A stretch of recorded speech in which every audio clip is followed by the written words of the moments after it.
Hello बच्चों, very welcome to magnet brains. मेरा नाम है राहुल गुरुंग और आज हमारे पास में ये वीडियो में हम लोग करने वाले हैं हमारे 100 एमसीक्यू का पार्ट 2। ठीक है, पार्ट 1 में हम लोगों ने बढ़िया 50 क्वेश्चन सॉल्व कर लिए थे। इजी इजी प्यारे प्यारे से क्वेश्चन थे।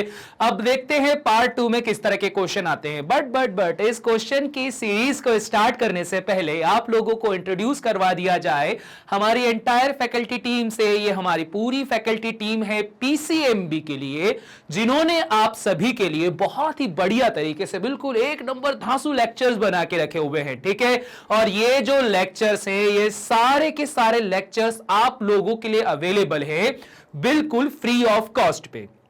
ठीक है, YouTube पे आपको सभी लेक्चर मिल जाएंगे बिल्कुल फ्री ऑफ कॉस्ट। सारे कंप्लीट लेक्चर मिलेंगे, ऐसा कोई भी लेक्चर नहीं है जिसमें हम लोग आपको आधा अधूरा बीच में छोड़ देंगे। सारे के सारे कंप्लीट लेक्चर आप लोगों को मिल जाएंगे। ठीक है, चलिए तो इसी नोट के साथ में हम लोग स्टार्ट करते हैं आज का लेक्चर, जो कि होने वाला है हमारे पास में केमिकल काइनेटिक्स के क्वेश्चन की सीरीज, और ये हो जाएगा हमारे पास में चैप्टर नंबर 2 के रिगार्डिंग। ठीक है, अब देखो सिचुएशन क्या आती है हमारे पास में। सबसे पहले बोला जाए क्वेश्चन नंबर 51, तो वो क्या बोलता है, in a reaction involving hydrolysis of an organic chloride in presence of large excess of water। ठीक है, अब यहां पर ये कहानी आ गई। दैट मीन्स आप लोगों को एक बात तो बहुत अच्छे से क्लियर हो गई, एक वर्ड आया एक्सेस।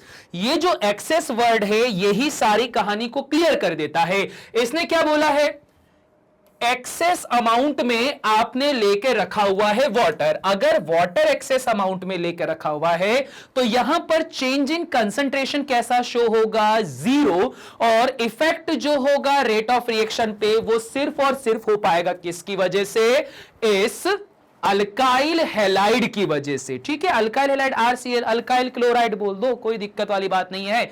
तो ऐसी सिचुएशन पे अब यहां अगर आप देखते हो तो यहां रेट ऑफ रिएक्शन के लिए फॉर्मूला क्या बनेगा, यहां आपके पास में रेट लॉ लगाने पर बनेगा रेट इज इक्वल टू, एक तो बन जाएगा आपके पास में RCl की पावर 1, और H2O के एक्सेस में होने की वजह से यहां पावर कितनी आ जाएगी, 0 आ जाएगी। ठीक है, तो इसके रिगार्डिंग मुझे दिखाई दिया कि यहां पे जो ऑर्डर ऑफ रिएक्शन है या जो ऑर्डर है वो क्या हो जाएगा, वो हो जाएगा 1। पर अगर मैं बात करता हूं मॉलिक्यूलैरिटी की, मॉलिक्यूलैरिटी का मतलब क्या होता है, कितने मॉलिक्यूल्स पार्टिसिपेट कर रहे हैं केमिकल रिएक्शन के टाइम पे। तो कितने मॉलिक्यूल यहां पर पार्टिसिपेट कर रहे हैं, 2 मॉलिक्यूल्स। तो सो फॉर दैट रीजन यहां पर मॉलिक्यूल्स हो जाएंगे 2 और ऑर्डर कितना हो जाएगा, 1। क्लियर हो गई बात। तो इसी बात पर देखा जाए तो सही आंसर क्या होगा, molecularity 2, order of reaction is 1। That means answer number B हो जाएगा सही। चलो फटाफट स्क्रीनशॉट लो इसका। ठीक है, क्लियर हुई बात। चलिए इसे भी कर देते हैं हम लोग इरेज, बढ़ते हैं आगे। क्वेश्चन नंबर 52 बोलता है the half life period of a first order reaction is 100 second. अगर किसी फर्स्ट ऑर्डर रिएक्शन के लिए हाफ लाइफ पीरियड 100 सेकेंड है, that means half life period का फॉर्मूला क्या होता है, K is equal to 0.693 by T half. बिल्कुल अब तो रट्टा मार दिया होगा इसका तुम लोगों ने, बिल्कुल भयंकर तरीके से रट्टा पड़ गया होगा। तो यहां पर 100 सेकेंड बोला है, रेट कांस्टेंट निकालने की बात की गई है। दुनिया का सबसे इजी क्वेश्चन ये हो गया है 0.693, टी हाफ कितना है आपके पास में, 100 सेकेंड से। ठीक, तो अब क्या होगा, वैल्यू को लेकर जाओ ऊपर की तरफ तो मिल जाएगा मुझे 0.693 into 10 to the power minus का 2 मिल जाएगा। ठीक है, अब क्या यहां पर देखा जाए ये साइंटिफिक नोटेशन पे है, तो नहीं है। साइंटिफिक नोटेशन कब आता है, जब कभी भी आप इस डेसिमल के प्लेस को जस्ट सिंपली एक नंबर के बाद में लिखते हो राइट हैंड साइड में। ठीक है, जैसे अभी 0.693 है ना, अगर डेसिमल की इस वैल्यू को उठाकर मैं यहां पे लेकर आ जाता हूं तो वो क्या बन जाएगा, साइंटिफिक नंबर। पर हमें पता है कि जैसे जैसे पॉइंट को एक डिजिट पीछे खसकाया जाता है तो वैसे वैसे एक जीरो नीचे बढ़ जाता है। सो फॉर दैट रीजन यहां पे आंसर क्या बनना चाहिए, 6.93 into 10 to the power -2 divided by 10। नीचे वाला 10 ऊपर गया तो आंसर कितना आ चुका है हमारे पास में, 6.93 इंटू 10 टू द पावर -3। ये हो गया सॉल्व, मतलब आंसर कौन सा हो गया, आंसर हो चुका है हमारे पास में ए वाला। क्लियर हो गया, इजी है ना। चलो फटाफट इसका भी स्क्रीनशॉट लो। ठीक है, जल्दी जल्दी जल्दी अगला क्वेश्चन जल्दी से।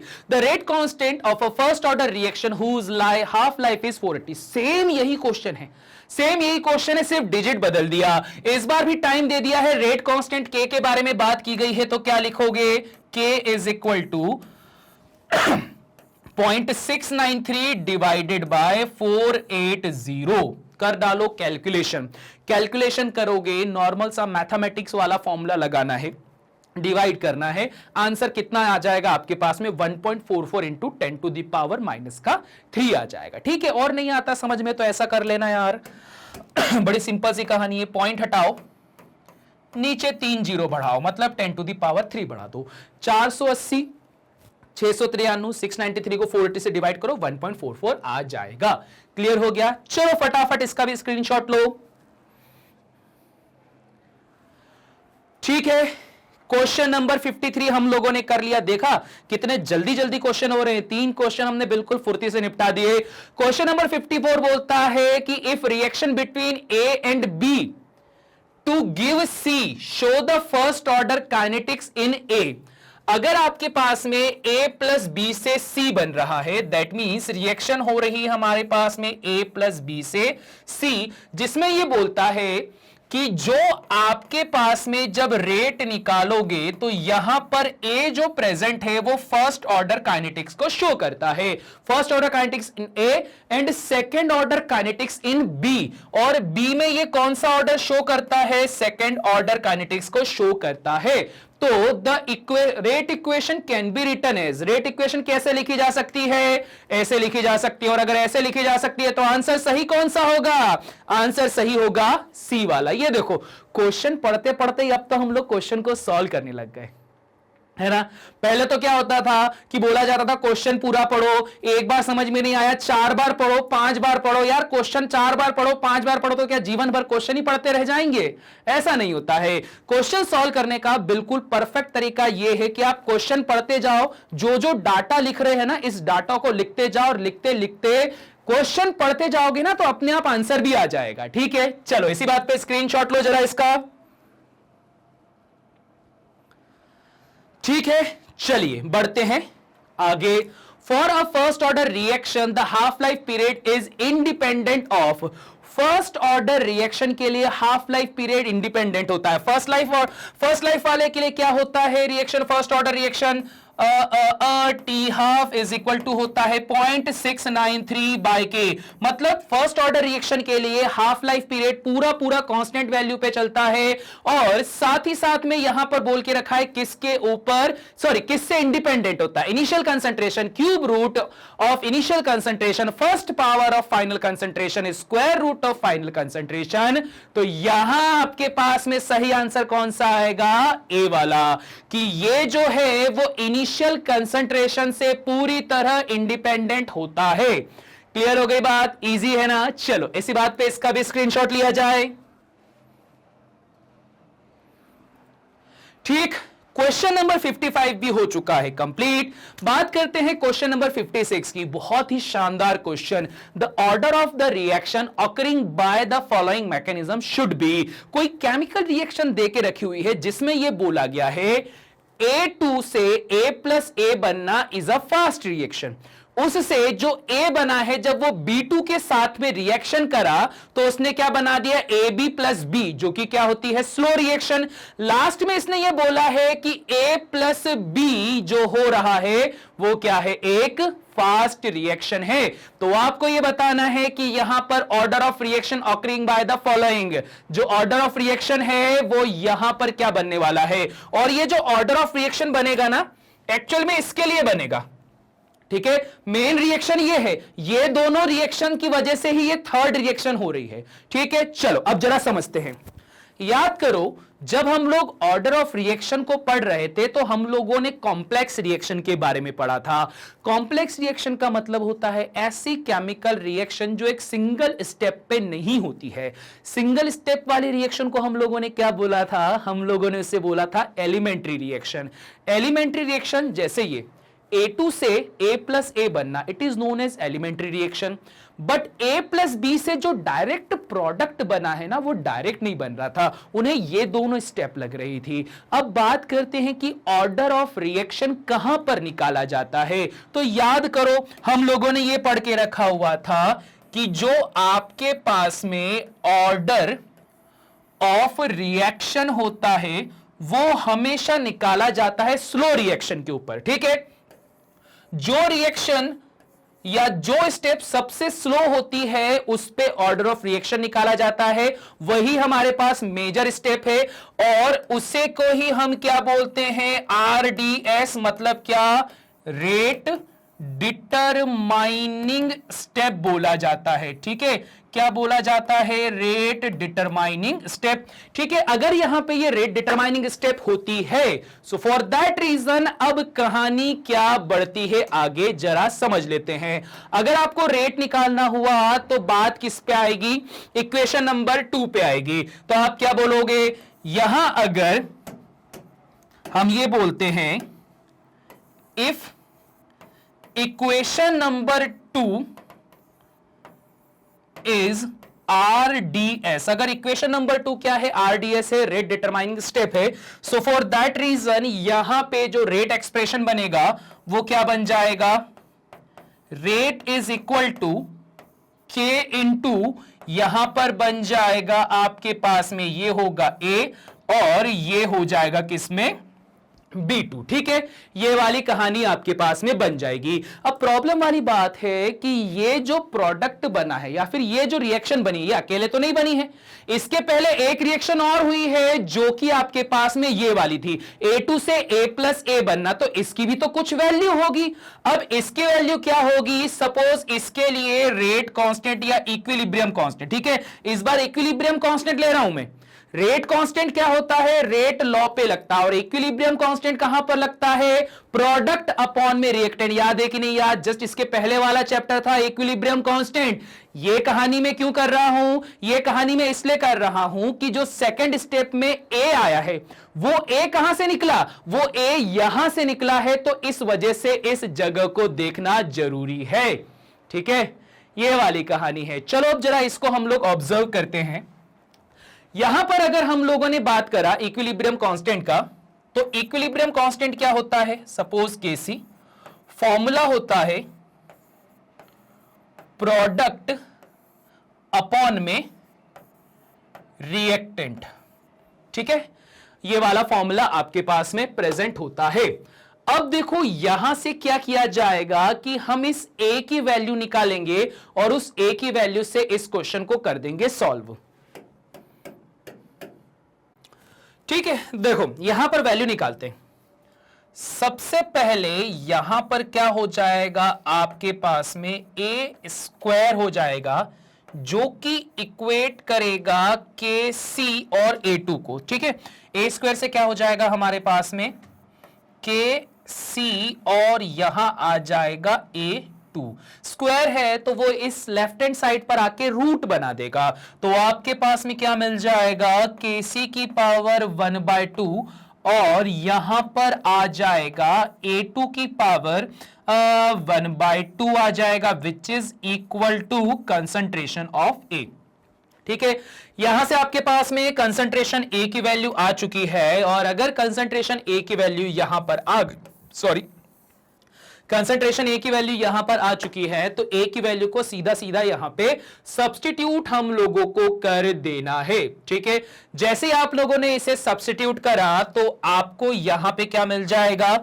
यहां पर आपको मिलेगा रेट इज इक्वल टू, एक तो रेट कांस्टेंट K मिलेगा, एक इक्विलिब्रियम कांस्टेंट मिल जाएगा के सी जिसकी पावर है 1/2 और इसके साथ में मिल जाएगा A2 की पावर 1/2 और B2 एज इट इज चल रहा है जिसकी पावर क्या है 1 है। ठीक है, यह कहानी है। अब देखो यहां पे आपको डाउट नहीं होना चाहिए क्योंकि अब बराबर हो गया, A2 B2 दोनों बराबर हो गया क्योंकि यहां पर क्या चल रहा था, A प्लस बी ये फाइनल रिएक्शन थी। मैंने बोला था ना A प्लस बी क्या है, फाइनल रिएक्शन। यहां पर भी इकलौता A है, यहां पर भी इकलौता B है, डबल हो गया तो भी क्या दिक्कत, बात तो ये दोनों बराबर बराबर। ठीक है, अब ये बन गई हमारे पास में एक्चुअल वाली रेट रिएक्शन। और अगर ये एक्चुअल वाली रेट रिएक्शन बन गई तो ऑर्डर ऑफ रिएक्शन के लिए फॉर्मूला क्या होता है, जस्ट सिंपली दोनों को ऐड कर दो। अच्छा यहां पर इसका टेंशन मत लेना, K इंटू के सी की पावर 1/2 ये तो कांस्टेंट है, इससे फर्क नहीं पड़ता, हमें तो ऑर्डर ऑफ रिएक्शन बताना है ना। तो ऑर्डर ऑफ रिएक्शन के लिए क्या होगा, इसको लिया जाएगा। तो क्या मिलेगा, A2 की पावर 1/2 और B की पावर है 1। सॉल्व करेंगे तो क्या हो जाएगा 3/2, जिसको क्या बोल सकते हैं हम 1 टाइम्स 1/2। ठीक है, 1 टाइम्स 1/2। और पता है एक बहुत अच्छी चीज बताता हूं, मुझे तो मालूम भी नहीं था इसको ऐसे प्रोनाउंस करते हैं, 1 टाइम्स 1/2, मुझे पता नहीं था, बहुत बाद में जाके पता चला था, जब मैं कॉलेज में गया तब मुझे पता चला इसको 1 टाइम्स 1/2 बोलते हैं। नहीं तो हमारे पास में क्या यार, हम लोग बॉयज स्कूल में पढ़े हुए बच्चे लोग ऐसे आपस में बात करते थे, बोले सर ये क्या लिखा है, बोले 1 सही 1/2। शुरुआत में हम लोगों ने वही पढ़ा था छोटे में और वो दिमाग में हमारे छप गया था। तो कितने टाइम तक हम लोग इसको 1 से 1/2 बोलते थे। वो तो कॉलेज में भला हो, जब हम लोगों ने कॉलेज जाने के बाद पहली बार जीवन में लड़कियों को देखा, ठीक है, लड़कियों को देखा इन द सेंस कोएड वाली फीलिंग हमने फील करी, तो एक दो उनमें से कुछ लड़कियां थी जो थोड़ा वो होता है ना हायर स्कूल वाले भयंकर के, जो कॉन्वेंट स्कूल में पढ़े हुए हैं, जिनका बढ़िया वाला इंग्लिश के ऊपर अच्छा कमांड होता है, तो ऐसी लड़कियों से हमारा पाला पड़ा, मतलब दोस्ती हुई सम सॉर्ट ऑफ। तो उनसे फिर हम लोग को पता चला कि अच्छा इसको ऐसा बोलते हैं 1 टाइम्स 1/2। मतलब हमारा क्या, हम तो बोलते थे 1 से 1/2 करके। ठीक है, ये कहानी होती है। तो इसके अकॉर्डिंग सही आंसर कौन सा हो जाता है, ए वाला। क्लियर हो गया, इजी है ना। चलो फटाफट इसका भी स्क्रीनशॉट लो। ठीक, क्लियर हो गई बात। चलिए बढ़ते हैं आगे। अब देखो बात करते हैं अगले क्वेश्चन पे, जो कि क्या बोलता है, फॉर द रिएक्शन ए से बन रहा है B, the rate increase by factor 2.25। ओ हो, बढ़िया क्वेश्चन है। यहां पर यह बोल दिया है कि जो रेट ऑफ रिएक्शन है वो इंक्रीज होता है बाय फैक्टर 2.25 से।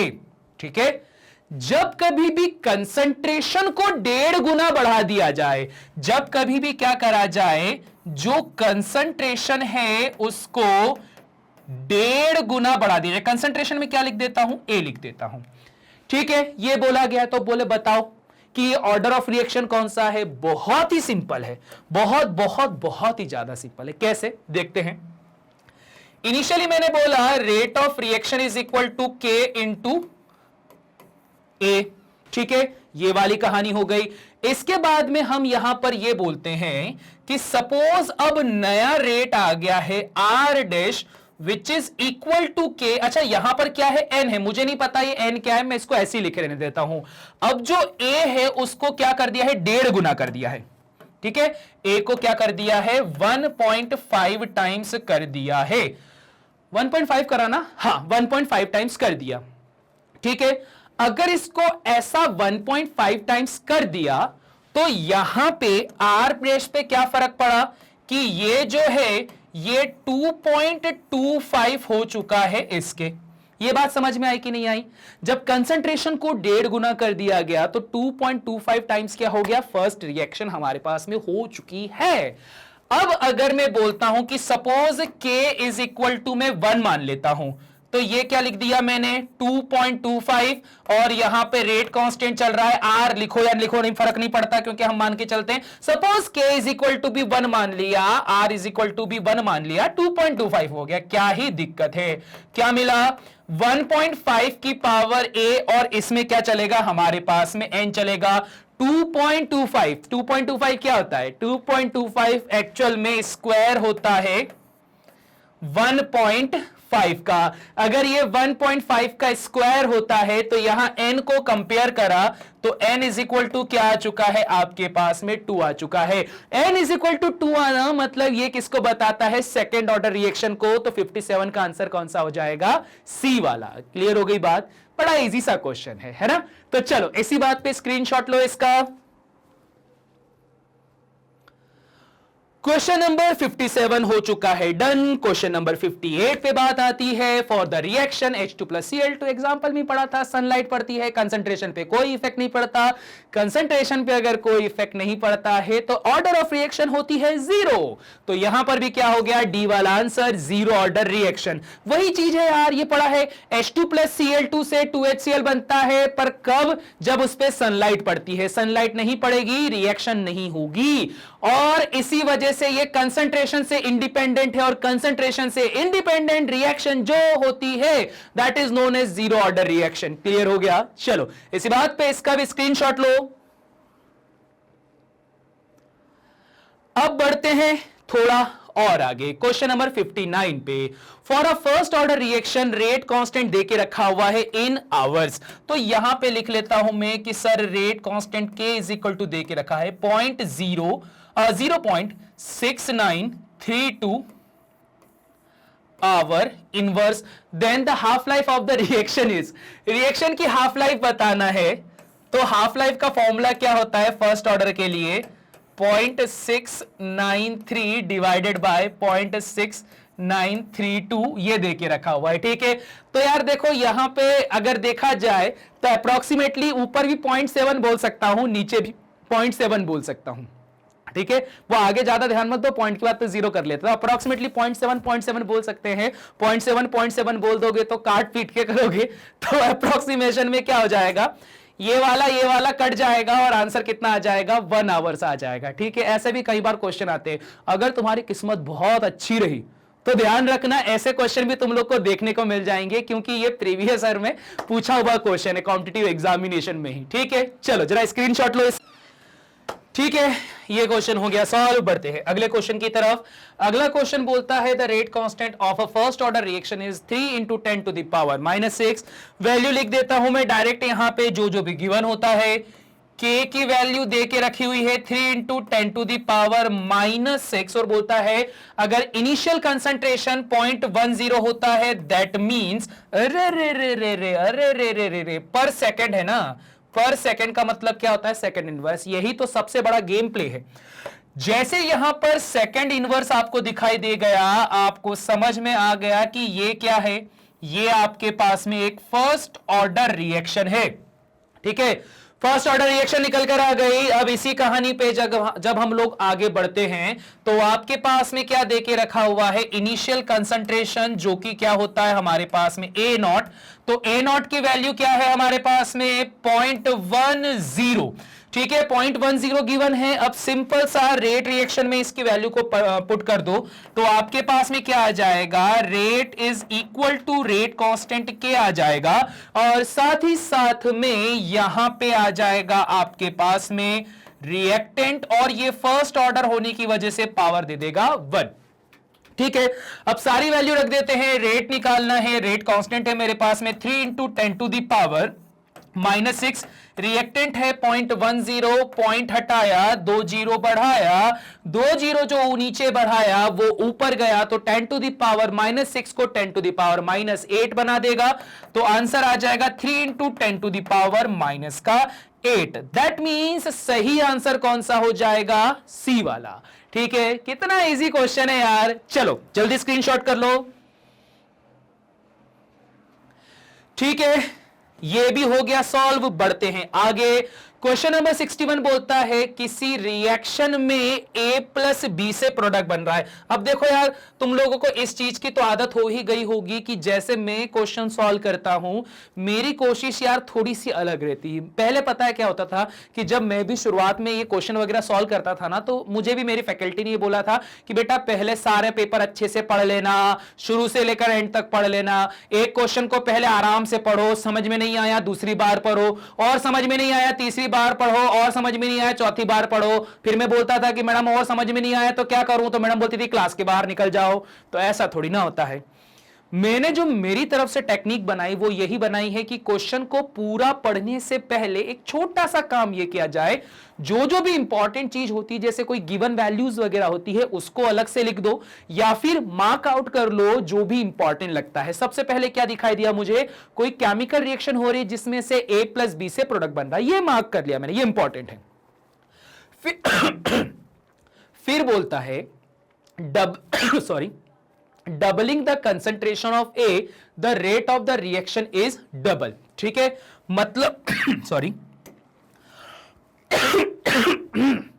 ये बोलता है कि अगर इस हिसाब से चलता हूं तो मेरे पास में जो रेट होता है वो आना चाहिए के A एंड B। ठीक है, उसके बाद मैंने बोला कि अगर कंसंट्रेशन ऑफ ए अगर डबल कर दिया जाता है, ठीक है, तो रिएक्शन जो होती है वो क्या हो जाती है, डबल हो जाती है, मतलब 2 टाइम्स हो जाती है। और बी के साथ में कोई छेड़छाड़ नहीं, बी वैसा का वैसी है। ठीक है, the overall order of reaction is तो इस रिएक्शन का ओवरऑल ऑर्डर क्या होगा। ठीक है, ये कहानी दे के रखी हुई है, तो ये समझ में आ गया ना कि ये यहां से यहां पर क्या हुआ है। एक्चुअल में सिचुएशन यहां से चालू हुई थी और आप यहां पर पहुंच गए। अब मुझे यहां पे क्वेश्चन को दूसरी बार पढ़ने की जरूरत ही नहीं पड़ेगी, मैंने सारा डाटा यहां पे लिख लिया है। अब मैं यहां पे क्या टेक्निक लगाता हूं, मैंने बोला है कि ए के कंसंट्रेशन को चेंज करने की वजह से रेट ऑफ रिएक्शन अफेक्ट होता है, और अगर ऐसा होता है दैट मींस यहां पर इसका कंसंट्रेशन मायने रखता है। बट अगर मैं बात करता हूं बी की, तो क्या बी से कोई फर्क पड़ रहा है, नहीं पड़ रहा है। और अगर बी से कोई फर्क नहीं पड़ रहा है, so for that reason B के लिए ऑर्डर हो जाएगा 0, जबकि ए के लिए हो जाएगा 1। और अगर इसका ओवरऑल ऑर्डर देखोगे तो 1 + 0 आंसर कितना आ जाएगा, 1 आ जाएगा। ये ध्यान रखना, हमेशा याद रखो कि जब कंसंट्रेशन के ऊपर फर्क नहीं पड़ता है, मतलब कंसंट्रेशन पे डिपेंडेंसी नहीं होती है रेट ऑफ रिएक्शन की, तो इस सिचुएशन में वो कंसंट्रेशन जो रहेगा सब्सटेंस का वो 0 ऑर्डर पे चले जाएगा, जिससे फर्क पड़ेगा वो फर्स्ट ऑर्डर पे चला जाएगा। क्लियर हो गई बात, इजी है ना। चलो फटाफट स्क्रीनशॉट लो। अब बढ़ते हैं और आगे। 62 which among the following is false statement, इन सभी में से गलत स्टेटमेंट कौन सा है। पहला, half life of a third order reaction is inversely proportional to the square of the initial, नहीं है। यहां पर क्या बोलता है, फॉल्स स्टेटमेंट की बात करता है। देखो, मॉलिक्युलरिटी ऑफ अ रिएक्शन में बी 0 और फ्रैक्शनल। ठीक है, कुछ याद आया क्या बोल रहा है ये। हमने कितने अच्छे से पूरा लेक्चर पढ़ा था ऑर्डर, रिएक्शन और मॉलिक्युलरिटी का। वहां मैंने बहुत अच्छे से बताया था कि ऑर्डर ऑफ रिएक्शन 0 हो सकता है, साथ ही साथ में फ्रैक्शनल हो सकता है, पर मॉलिक्युलरिटी कभी भी न ही 0 होती है न ही फ्रैक्शनल होती। जबकि ये क्या बोलता है, मॉलिक्युलरिटी ऑफ अ रिएक्शन 0 और फ्रैक्शनल हो सकती है। उसने बोला था क्या कि फॉल्स निकालो, तो सबसे गलत यही बी ही दिखाई दे गया, और ये मोर देन 1 करेक्ट ऑप्शन तो है ही नहीं, तो सही आंसर कौन सा हो जाएगा, बी वाला। बाकी तो पता ही है, फर्स्ट ऑर्डर रिएक्शन का फॉर्मूला लिखा है, rate of 0 order reaction independent होता है कंसंट्रेशन से, ये भी बिल्कुल सही है। थर्ड ऑर्डर में क्या होता है, अगर 3 है तो यहां 2 आ जाता है, तो थर्ड के लिए इनवर्स तो स्क्वायर आ गया, 3 के लिए 2। याद करना, वहां पर हम लोगों ने वन शॉट रिवीजन पे भी इसके बारे में डिस्कशन करके रखा हुआ है। ठीक है, चलो जरा इसका स्क्रीनशॉट लो। ठीक है, चलिए इसे भी कर देते हैं इरेज। बढ़ते हैं आगे, question number 63। After how many seconds will the concentration of the reactants in a first order reaction be halved if the decay constant is 1.155 into 10 to the power -3 seconds? Okay, decay constant radioactive decay की बात करता है, radioactive decay की बात करता है, तो ये हो चुका है रेट कांस्टेंट।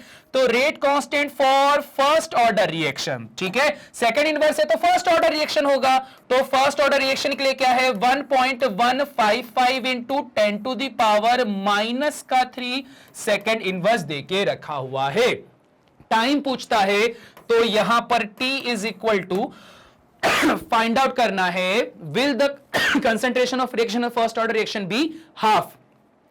क्या हो जाएगा, कंसंट्रेशन हमारे पास में आधा हो जाएगा। ठीक है, अब देखो ये क्वेश्चन में पूछा तो उसने हाफ लाइफ पीरियड है, पर पूछने का तरीका बदल दिया। इसने ये बोल दिया अगर रेट कांस्टेंट ये होता है किसी डीके का जो कि एक रेडियो एक्टिव डीके है, तो ये बताओ कितने सेकंड के बाद में जो कंसंट्रेशन है वो आधा हो जाएगा। बात हाफ लाइफ पीरियड की करी है, पर बोलने का तरीका अलग है। So for that reason half life period का सीधा सीधा फॉर्मूला लगाना है। हाफ लाइफ पीरियड का जब फॉर्मूला लगाते हो फॉर फर्स्ट ऑर्डर रिएक्शन क्या आ जाएगा, 0.693 डिवाइडेड बाय 1.155। ठीक है, divided by 155 into 10 to the power -3। Second inverse है तो ये अब सेकंड बन जाएगा। सॉल्व कर देना, कैलकुलेशन करना है। कैलकुलेशन करके जब सॉल्व करोगे तो आंसर कितना आ रहा है, 600 सेकेंड्स। ठीक है, चलो जरा इसका भी स्क्रीनशॉट लो। ठीक, क्लियर हो गई बात। चलिए बढ़ते हैं अगले क्वेश्चन की तरफ। Question number 64, what is the order of reaction which has a rate expression this ये बोल के रखा हुआ है। रेट एक्सप्रेशन दे दिया है। रेट एक्सप्रेशन क्या दे के रखा हुआ है आपको, a to the power 3/2 b to the power -1। अब इसने क्या बोला है, order of reaction. Order of reaction क्या होता है, जितनी भी जो पावर्स होती हैं उसको सिंपली आप क्या कर देते हो, ऐड कर देते हो। 3/2 प्लस माइनस का 1, जब आप इसे सॉल्व करोगे तो आंसर कितना आएगा, आंसर आएगा 1/2।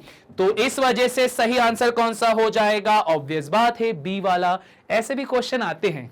ठीक है, ऐसा नहीं है कि सर इतना सिंपल क्वेश्चन क्या आता है, क्या कभी आता है, ये आता है। ये प्रीवियस ईयर कॉम्पिटिटिव एग्जामिनेशन का ही क्वेश्चन है, हवाबाजी में मत लेना इसको। ठीक है, चलो जरा इसका स्क्रीनशॉट लो।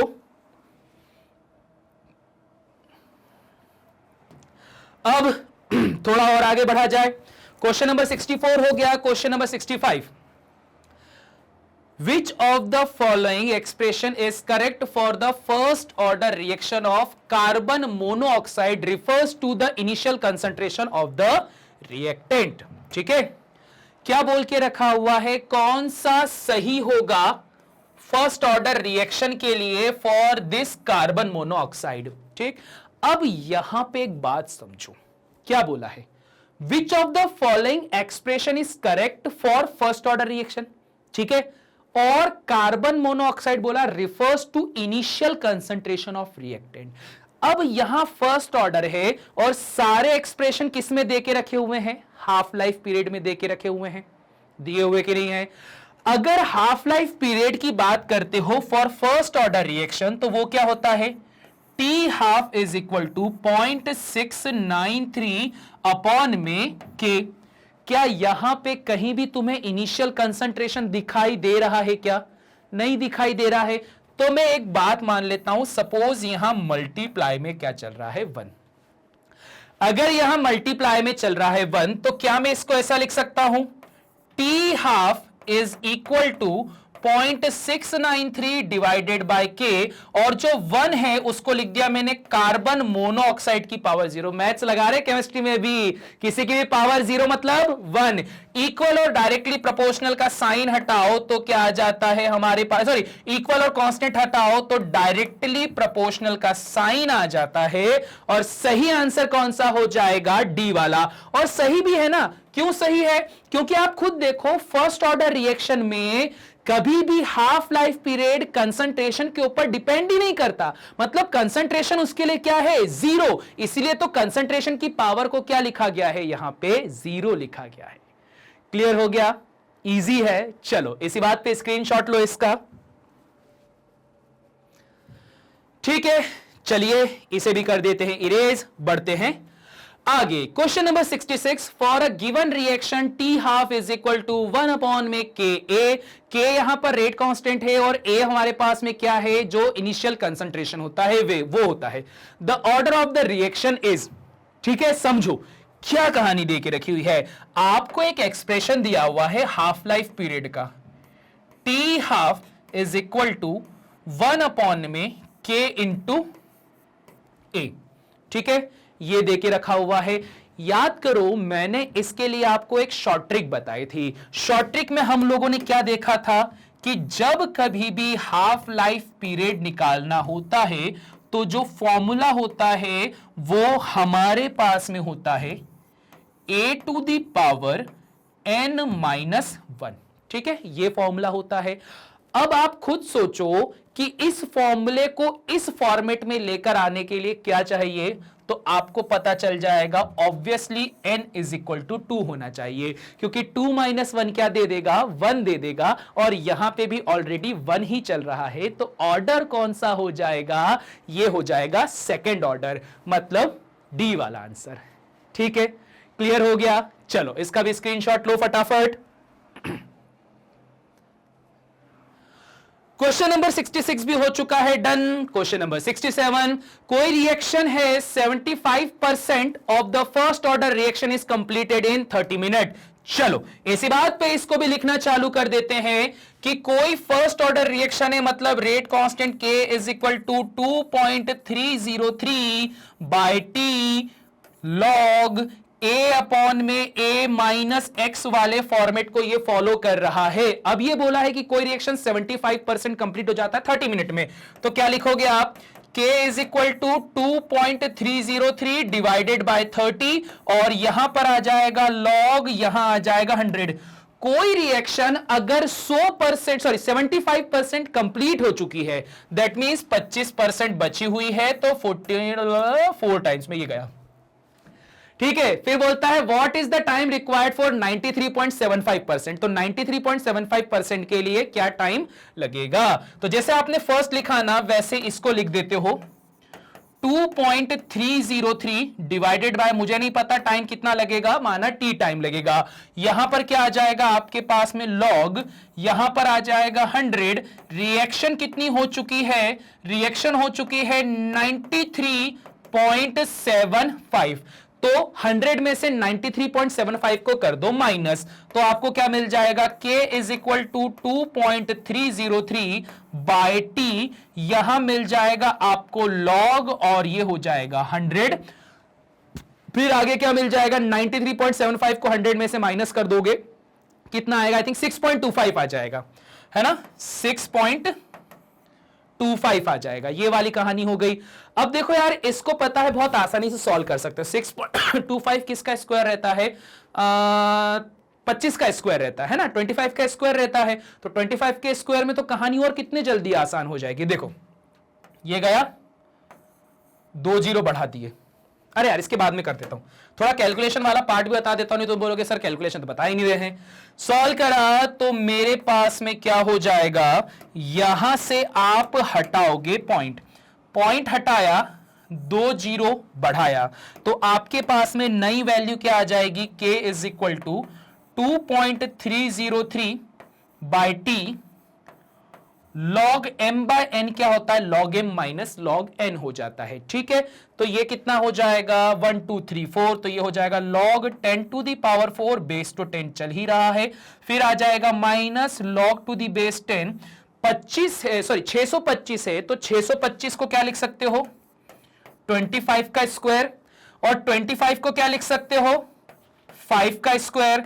तो इस टर्म को अल्टीमेटली में क्या लिख सकता हूं, 5 की पावर 4, तो 625 को क्या लिख दिया मैंने, 5 की पावर 4 लिख दिया। अब क्या हो जाएगा, ये वाला 4 आगे जाएगा, ये वाला 4 भी आगे जाएगा, तो 4 तो आप निकाल दो कॉमन, यहां पर से 2.303 divided bye T multiplied by 4 आ जाएगा, और यहां जब सॉल्व करोगे तो यहां पर क्या हो जाएगा, log 10 हो जाएगा 1, यहां बच जाएगा आपके पास में log 5।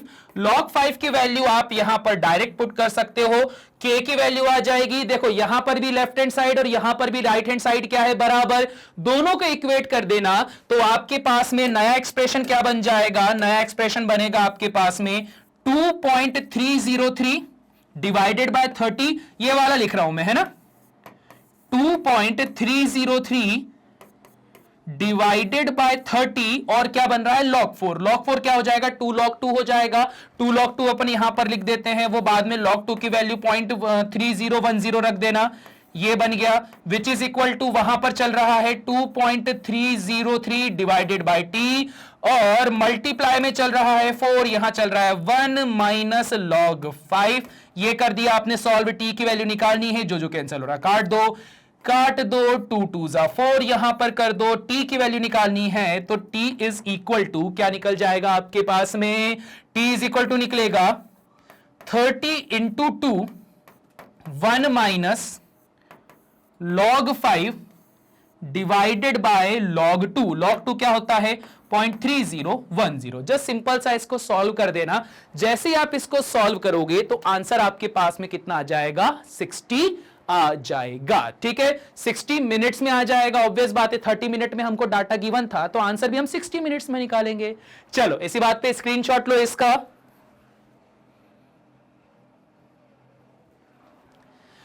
ठीक है, क्वेश्चन नंबर 67 भी हो चुका है, डन। क्वेश्चन नंबर 68 पर आते हैं। अ first order reaction is half completed in 45। कोई एक फर्स्ट ऑर्डर रिएक्शन है जो कि आधी कंप्लीट हो चुकी है 45 मिनट्स में। मतलब यहां पे इसका जो हाफ लाइफ पीरियड है वो कितने का है 45 मिनट्स का है। फिर ये बोलता है how long does it need 99.9% of the reaction to be completed. ठीक है, कितना आसान है। हाफ लाइफ पीरियड आ गया है, T half is equal to 45 minute, तो रेट कांस्टेंट के से आप क्या निकाल सकते हो 0.693 डिवाइडेड बाय 45 निकाल सकते हो। इसके बाद में 99.9% दे के रखा हुआ है, तो यहां फर्स्ट ऑर्डर के लिए फॉर्मूला लगाना k is equal to 2.303 divided by क्या हो जाएगा टाइम t, जो कि आपको निकालना है। अब यहां पर आ जाएगा लॉग, पूरी रिएक्शन है 100%, अगर रिएक्शन 99.9% कंप्लीट हो चुकी है दैट मींस वो 0.1% बची हुई है। ठीक है, 0.01% बची हुई है। अगर 0.01% बची हुई है, सॉल्व कर दो यार, ये डबल जीरो यहां पर बना दो, यहां लेफ्ट हैंड साइड इक्वल है तो राइट हैंड साइड भी इक्वल हो जाएगा। ये बना देगा 0.693 divided by 45 which is equal to 2.303 divided by T बना देगा, और यहां पर क्या आ जाएगा log 10 टू द पावर 1 2 3 4, ये हो जाएगा 4 आगे आ जाएगा। सॉल्व कर देना, यहां तो log भी ज्यादा कुछ नहीं लगेगा, सिंपल सा सॉल्व कर देना। टी की वैल्यू आ जाएगी, और टी की वैल्यू क्या आने वाली है आपके पास में 7.5 आवर्स आने वाली है। ठीक है, क्लियर हो गई बात। चलो, मतलब वो मिनट्स में आएगा, मिनट्स को फिर आपको 7.5 आवर्स में कन्वर्ट कर दोगे तो वैल्यू आ जाएगी। चलो इसी बात पे स्क्रीनशॉट लो। ठीक है, चलिए बढ़ते हैं आगे। अगले क्वेश्चन की बात करते हैं। विच of the following statement about zero order reaction is not true. कौन इसमें से ट्रू नहीं है। बात करते हैं, इट्स यूनिट जो होगी सेकंड इनवर्स होगी। The graph between log and reactant versus rate of reaction is a straight line. ये कहानी बोल के रखे। देखो पहला वाला तो बिल्कुल ही गलत है। पहले वाले की अगर आप बात करते हो तो आप लोगों को बहुत अच्छे से पता होगा कि सेकंड इनवर्स तो किसके लिए होता है आपके पास में फर्स्ट ऑर्डर के लिए होता है। साथ ही साथ में अगर आप graph between reactant versus rate of reaction straight line की बात करते हो, हां ये स्ट्रेट लाइन निकलता है। ठीक है, यहां पे ये स्ट्रेट लाइन निकलता है। जितने भी आप लोगों ने देखा होगा कि जितनी भी मैंने आपको ऑर्डर रिएक्शन बताई थी, जीरो ऑर्डर फर्स्ट ऑर्डर, जिसमें ग्राफ मैंने बताया था, तो उस ग्राफ में स्पेसिफिकली मैंने यहां पे आपको बता के रखा हुआ था कि जो रेट ऑफ रिएक्शन होती है तो वहां सिर्फ एक्सपोनेंशियल जब सीरीज होती है ना तभी कर्व बनता, अदरवाइज नहीं बनता है। अगर बात करते हैं बी की, तो इस कहानी का मतलब बी वाला भी सही है। सी वाले की बात करते हैं तो rate of reaction increase with the decrease in concentration.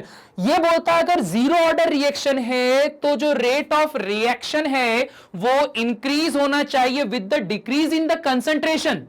तो हमने तो पढ़ के रखा है जीरो ऑर्डर रिएक्शन पे तो कंसंट्रेशन का कोई इफेक्ट ही नहीं पड़ता, जबकि यहां पे कंसंट्रेशन के इफेक्ट को बताया जा रहा है। दैट मींस ये भी गलत है। तो सही आंसर कौन सा होगा, डी वाला, कि बोथ ए एंड सी जो है statement about zero order reaction क्या है, गलत है। तो इसी बात पे स्क्रीनशॉट लिया जाए इसका।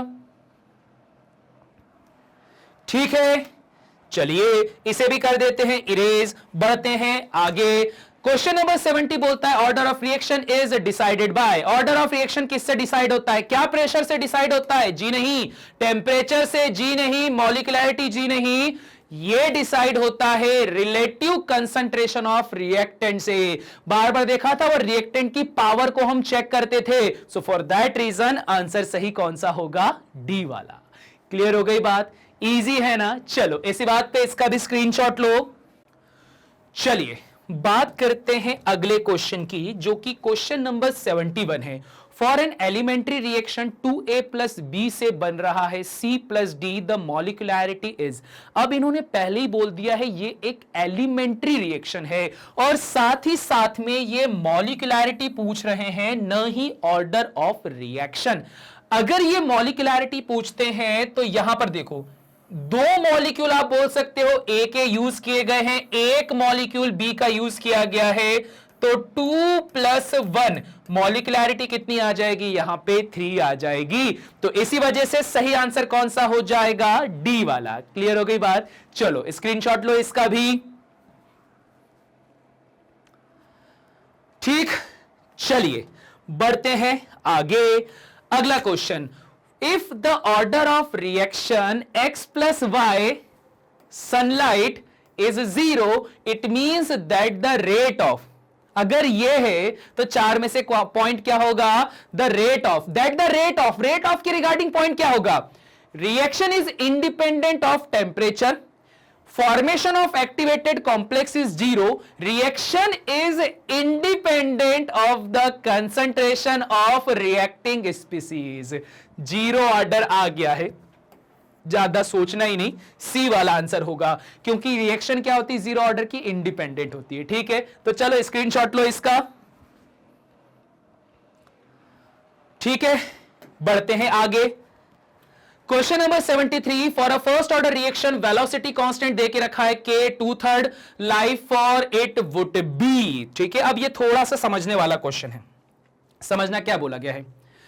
Rate constant k is equal to देके रखा हुआ है 10⁻³ सेकंड इनवर्स। ठीक है, 2/3 life for it would be. अब 2/3 लाइफ के बारे में बोला है। 2/3 लाइफ के बारे का मतलब क्या हो जाएगा कि अगर मैं यहां रेट कांस्टेंट के फॉर फर्स्ट ऑर्डर रिएक्शन लगाता हूं तो 2.303 डिवाइडेड बाय टी यहां हो जाएगा log a अपॉन में। अब यह है सबसे बड़ा point, 2/3 life for it would be. 2/3 life for it would be का मतलब क्या हो जाएगा कि सपोज अगर ये रिएक्शन 2/3 कंप्लीट हो जाती है, ये ध्यान रखना, इसका मतलब क्या होगा कि अगर ये रिएक्शन 2/3 क्या हो जाए? कंप्लीट हो जाती है। यही सबसे क्रूशियल पॉइंट है। कई बार क्या होता है, आप इसको a अपॉन में 2a/3 लिख दोगे, जो कि गलत हो जाएगा। इसके लिए क्या होगा? a अपॉन में a - 2/3, मतलब 2/3 कंप्लीट हो चुकी है। जबकि फर्स्ट ऑर्डर रिएक्शन में जब फॉर्मूला बनाते हो तो वहां वैल्यू लिखते हो जो इनकंप्लीट हो, जो रिमेनिंग हो। तो इस वजह से जब आपने सॉल्व करा तो क्या मिल जाएगा? 2.303 बाय मिल जाएगा टी। के की वैल्यू ऑलरेडी गिवन है 10⁻³ यहां पर आ जाएगा आपके पास में log ऑफ a। यहां क्या हो जाएगा? 3a - 2a, तो क्या बच जाएगा? a divided by 3। a से a हो गया कैंसल। यहां पे जब आप सॉल्व करोगे तो टाइम चाहिए, तो वो हो जाएगा 2.303 divided bye 10⁻³ multiplied by log 3। ठीक है, तो log 3 की वैल्यू पुट करना, पॉइंट हटाओगे नीचे की तरफ 3 0 बढ़ जाएगा, इससे ये हो जाएगा कैंसल। 2303 मल्टीप्लाइड बाय log 3 कर दोगे, जब करोगे सॉल्व तो आंसर क्या आ जाएगा? 3300। 3300 सेकेंड्स आंसर आ जाएगा। क्लियर हो गई बात? इजी है। चलो स्क्रीनशॉट लो। ठीक है, क्वेश्चन नंबर 73 डन। बात करते हैं अगले क्वेश्चन की, question number 74। For a chemical reaction can never be fraction, किसी केमिकल रिएक्शन में कौन सी वैल्यू कभी भी फ्रैक्शन पे नहीं हो सकती है? ऑर्डर, हाफ लाइफ, मॉलिक्युलरिटी या रेट कांस्टेंट। बड़ा सिंपल सा आंसर है सी वाला, मॉलिक्युलरिटी। बताया मॉलिक्युलरिटी कभी भी फ्रैक्शन में नहीं हो सकती, तो इसका आंसर कौन सा हो जाएगा? सी। बात करते हैं अगले क्वेश्चन पे कि 75% of a first order reaction was completed in 32 minutes. When was 50% of the reaction completed? बहुत आसान है। 75% जो रिएक्शन है वो कंप्लीट हो जाती है 32 मिनट में। तो क्या लिखोगे आप यहां पे कि कोई हमारे पास में जो केमिकल रिएक्शन दी गई है 75% कंप्लीट होना, मतलब आप क्या लिख सकते हो? K is equal to 2.303 divided bye 32 minutes, यहां आ जाएगा log 100 अपॉन में 25। कोई रिएक्शन अगर 75% कंप्लीट हुई है, दैट मींस वो यहां पे 25% बच गई है। तो यहां से आप रेट कांस्टेंट के निकाल लोगे। उसके बाद में आपको क्या निकालना है? When was 50% complete. तो 50% कंप्लीट मतलब क्या निकालोगे? इसका हाफ लाइफ पीरियड, जो कि क्या हो जाएगा? 0.693 डिवाइडेड बाय हो जाएगा K. Just simply value put करो, सॉल्व करो, आंसर आ जाएगा। तो यहां पे क्या हो जाएगी value? T half is equal to 0.693 divided by, ये आ जाएगा 2.303 डिवाइडेड बाय कितना चलेगा? 32।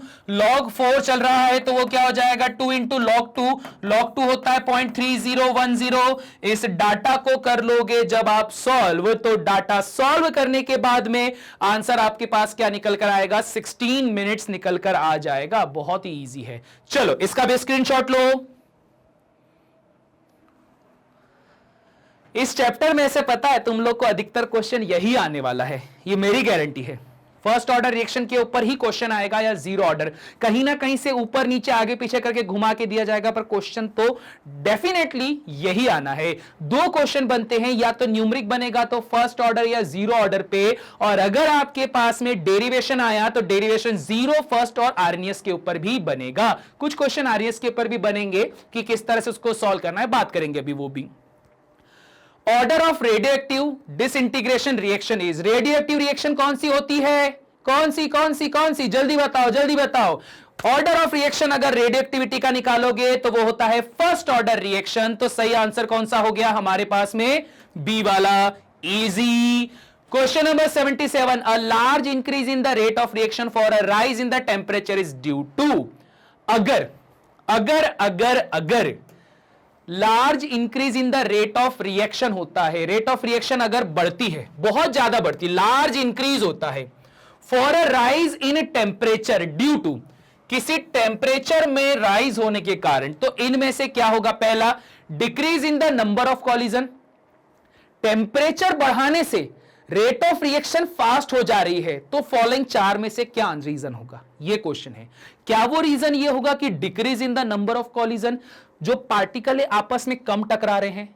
बताओ क्या ऐसा पॉसिबल है? तुम लोगों ने देखा होगा ना यार, गर्मी के समय में लोगों की लड़ाइयां बहुत होती हैं, लोग आपस में जबरदस्ती लड़ते हैं, रास्ते चलते जाते हैं, रास्ते चलते में जरा सी ठोकर लग जाती है, यूं करके बोल देते हैं, तू जानता है मेरा बाप कौन है, तू जानता है मैं कौन हूं करके, ऐसी लड़ाइयां हो जाती। तो टेम्परेचर बढ़ने से नंबर ऑफ कॉलिजन बढ़ता है, न कि कम होता है। तो इस वजह से इसको हटा दो। Increase in the number of activated molecules, अभी इसको होल्ड पे रखते, activated molecules. The shortening of the mean free path, mean free path वाला तो मैटर ही नहीं है क्योंकि वो तो थर्मोडायनेमिक्स में था, वो याद करो, state function, path function. The lowering of the activation energy, activation energy को क्या कर देना? कम कर देना। एक्टिवेशन एनर्जी अगर कम हो जाती है तो क्या होता है? ऑब्वियस बात है, रिएक्शन हो जाती है fast. So for that reason सही आंसर कौन सा हो जाएगा हमारे पास में? बी वाला। एक्टिवेटेड मॉलिक्यूल्स की वैल्यू बढ़ गई ना हमारे पास में, ठीक है। सी वाला, डी वाला भी देखो सॉर्ट ऑफ हो सकता है, lowering the activation energy sort of हो सकता है, पर बात एक चीज होती है, हमने पढ़ा है कि ये जो एक्टिवेशन एनर्जी में कमी आती है, ये किस वजह से आती है? कैटलिस्ट की वजह से आती है। एनर्जी का मतलब क्या होता है? हीट देना। मैं गर्मी दे रहा हूं, गर्मी देने की वजह से क्या होता है कि आपके पास में जो सब्सटेंस है वो जंप करता है उस एक्टिवेटेड कॉम्प्लेक्स के बैरियर पे। और अगर मैंने यहां पे बात करता है कि एक्टिवेशन एनर्जी कम हो गई है, तो यार हमें एक बात पता है, हर किसी सब्सटेंस की एक्टिवेशन एनर्जी फिक्स होती है। ठीक है, एक्टिवेशन एनर्जी क्या होती है, फिक्स होती है। जस्ट सिंपली कैटलिस्ट जब वहां पर आते हैं तो वो क्या करते हैं, एनर्जी बैरियर को छोटा कर देते हैं। याद है, सीढ़ियां लगा देते हैं। कैटलिस्ट वाले टॉपिक में मैंने समझाया था, यही कहानी होती है। तो सही ऑप्शन कौन सा हो गया, बी वाला। चलो जरा इसका भी स्क्रीनशॉट लो। ठीक है, अब बात करते हैं अगले क्वेश्चन की। अगला क्वेश्चन बोलता है which of the following statement is not true. Not true, ध्यान रखो, not true according to collision theory of reaction rates. कौन सा यहां पे गलत है? Collision of molecule is precondition for any reaction to occur. ये बोलता है कॉलिजन जो होता है वो पहले से प्री आपके पास में कंडीशन डिसाइडेड होती है। All collisions result in the formation of the product. बोले क्या सारे के सारे कॉलिजन जब आपस में टकराते हैं तो ही प्रोडक्ट देते हैं? अब देखो यहां पर तो बिल्कुल ही गलत बात है। याद करो जब आरएनएस कॉन्सेप्ट पढ़ रहे थे तब मैंने वहां पर एक फॉर्मूला बताया था, K is equal to A into e to the power minus EA by RT। ये क्या था? ये था टोटल कॉलिजन। ये क्या था? ये क्या था आपके पास में? ये था नंबर ऑफ इफेक्टिव कॉलिजन। और मैंने बताया था कि हर बार एक ही सिचुएशन होती है, वो ये कि नंबर ऑफ टोटल कॉलिजन हमेशा ज्यादा होते हैं नंबर ऑफ इफेक्टिव कॉलिजन से। मतलब 100 पार्टिकल्स हैं तो 100 पार्टिकल एक साथ इफेक्टिव रूप से नहीं टकरा सकते हैं, उसका सिर्फ कुछ पार्ट ही आपस में टकराता है। दैट मींस सभी कॉलिजन से प्रोडक्ट नहीं बनता है, सिर्फ और सिर्फ इफेक्टिव कॉलिजन से ही प्रोडक्ट बनता है। तो मतलब ये बात तो गलत हुई। तो इसी वजह से सही आंसर कौन सा होना चाहिए? बी वाला। क्लियर हो गई बात? इजी है ना? चलो इसका भी स्क्रीनशॉट लो। ठीक है, इसे भी कर देते हैं इरेज। बढ़ते हैं आगे। Question number 79। According to the collision theory of chemical reaction, क्या बोला? According to the collision theory of chemical reaction, a chemical reaction occurs with every molecular collision. वही कॉलिजन थ्योरी आ गई है। कॉलिजन थ्योरी के अकॉर्डिंग आपको बताना है किसी भी केमिकल रिएक्शन के अंदर chemical reaction occurs with every molecular reaction. क्या सभी मॉलिक्यूलर क्या बोला? सभी chemical reaction occurs when every molecule collision, her molecule जब टकराता है तो ही क्या केमिकल रिएक्शन होती है? बी बोलता है rate is directly proportional to the number of collision per second. यार ये तो बिल्कुल सही बात है। ठीक है, फिर reaction in the gas phase are always of zero order. जी नहीं, बिल्कुल ऐसा नहीं होता है कि आप बोलते हो कि गैस है तो गैस में जीरो ऑर्डर रिएक्शन होगा। ना जी ना। Reaction rates are of the order of molecule speed. हाँ बिल्कुल सही है यार, रिएक्शन की रेट, मॉलिक्यूल कितनी स्पीड से आपस में रिएक्ट कर रहे हैं वो रिएक्शन की रेट तो बताता है। दैट मींस क्या हो जाएगा? ये भी हमारे पास में सही हो जाएगा। तो इसमें से अगर देखा जाए सही आंसर क्या हो जाएगा? According to the collision theory of chemical reaction, collision की थ्योरी के हिसाब से बताना है। ठीक है, तो सही कौन सा हो जाएगा? Rate is directly proportional to the number of collision percent. मैं याद रखो, मैं कॉलिजन थ्योरी पे बात करता हूं, ये भी सही है, यहां पर ये वाली बात भी है, पर बात कॉलिजन की हो रही है। कॉलिजन की जब कभी भी बात होगी तो ध्यान रखो, जितना ज्यादा कॉलिजन होगा उतना ही रेट ऑफ रिएक्शन बढ़ेगा। तो कॉलिजन थ्योरी के बेसिस पे देखा जाए तो सही आंसर कौन सा होगा? बी वाला। ठीक है, क्लियर हो गया? चलो जरा इसका स्क्रीनशॉट लो। चलिए बढ़ते हैं आगे। अगला question, according to the collision theory of reaction rates, rate of the reaction increases with temperature due to. According to the collision theory क्या बोलता है कि रिएक्शन रेट जो होता है इंक्रीज होता है विथ टेम्परेचर। टेम्परेचर के बढ़ाने पे जो रेट ऑफ रिएक्शन है वो बढ़ता है कॉलिजन थ्योरी के अकॉर्डिंग। चार में से किस पॉइंट पे? ग्रेटर नंबर ऑफ कॉलिजन, क्या टेम्परेचर बढ़ाने पर नंबर ऑफ कॉलिजन बढ़ते हैं? Greater velocity of the reacting molecule, क्या वेलोसिटी बढ़ जाती है रिएक्टिंग मॉलिक्यूल्स की? Greater number of molecules have activation energy, ज्यादा मॉलिक्यूल्स को क्या मिल जाती है? Activation energy. तो जरा बताओ भाई यहां पर क्या आंसर होने वाला है? कॉलिजन थ्योरी पूरी पढ़ के रखी हुई है। अब देखो, तीनों पॉइंट पहले से ही डिफाइन करके रखे हैं, सब कुछ बता के रखा है, सीधा सीधा आंसर को बताना है और आंसर क्या हो जाएगा? आंसर हो जाएगा सी वाला। क्यों? क्योंकि greater number of molecules have activation energy. अगर आप उसको गर्म करते हो तो हर मॉलिक्यूल को एनर्जी मिलती है, हर मॉलिक्यूल एक्टिवेट हो जाता है। जब मॉलिक्यूल एक्टिवेट होगा तो ऐसी सिचुएशन पे जो उसको एनर्जी मिलेगी उसी से तो वो टकराएगा, टकराएगा तो ज्यादा रिएक्शन करेगा। तो सही आंसर इसीलिए क्या है? सी वाला। चलो फटाफट इसका भी स्क्रीनशॉट। ठीक है, question number 80 done. Question number 81 की बात करते हैं। The reaction rate at a given temperature becomes slower.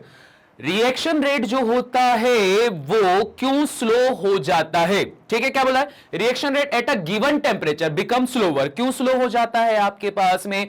Option number वो बोलता है the free energy of activation in is higher, जो फ्री एनर्जी है वो ज्यादा हो गई है। बी बोलता है free energy of activation is lower हो गया है। साथ ही साथ में entropy change, the initial concentration of the reactant remains constant. ठीक है, ये सारी बातें बोली गई है। एक सीधी सी बात ये है, अगर रिएक्शन रेट स्लो हो जाती है, ठीक है, रिएक्शन क्या हो रही है? स्लो हो रही है। स्लो हो रही है का मतलब क्या? कि याद करो, अगर आप उस डायग्राम की बात करते हो तो इस डायग्राम में हम लोगों ने देखा था कि यहां से चल रहा है हमारे पास में सपोज रिएक्टेंट, और यहां पर आकर उसने प्रोडक्ट बना दिया। ठीक है, ये क्या हुआ? ये एक आपके पास में एक्सोथर्मिक रिएक्शन हुई। यहां पर रिएक्टेंट शुरू हुआ, यहां पर प्रोडक्ट हुआ। ठीक है, अरे यार यह थोड़ा सा है ना जगह कम लग रही मुझे, थोड़ा सा डिफरेंस ज्यादा दिखाते हैं ना, तो डिफरेंस ज्यादा दिखाने में बढ़िया मजा आता है। तो यहां से चालू हुआ है रिएक्टेंट और यहां चालू हो गया है प्रोडक्ट। ठीक है, बन गया। रिएक्टेंट से शुरुआत करी, प्रोडक्ट पे पहुंच गए। ये आपके पास में क्या था? एक्टिवेशन एनर्जी का जोन, कि इतने में क्या हो रही है? एक्टिवेशन एनर्जी EA1 हो रही है। ठीक है, शुरुआत यहां से करी हम लोगों ने। अब देखो कहानी क्या होती, समझना चला। ये बोलता है the reaction rate at a given temperature, किसी गिवन टेम्परेचर पे अगर रेट ऑफ रिएक्शन स्लो हो जाती है तो यहां पर हम लोगों को यह पता होना चाहिए कि इस पॉइंट पर क्या बनता है? एक्टिवेटेड कॉम्प्लेक्स बनता है। अगर ये जो रिएक्टेंट है इस लाइन को क्रॉस करेगा तभी जाके प्रोडक्ट बनेगा। इस लाइन को क्रॉस करने के लिए क्या चाहिए रहेगी? एक्टिवेशन एनर्जी की जरूरत पड़ेगी। अब मैं ये बोलता हूं कि यहां से यहां तक पहुंचने पे सपोज लगते हैं 5 मिनट। ठीक है, मैंने क्या बोला कि यहां से यहां तक के ट्रेवलिंग में सपोज 5 मिनट लग जाते हैं। पर अब सिचुएशन यह बनती है कि इस प्रोडक्ट को बनाने के लिए सपोज आप चले यहां से, पर आपके पास में प्रोडक्ट कुछ इस तरह से बन रहा होगा। अब सपोज यहां पर ये इस तरह से बन रहा होगा, तो अब सिचुएशन आपको क्या दिखाई दी कि यहां से यहां पर आपको जाना पड़ेगा प्रोडक्ट को बनाने के लिए।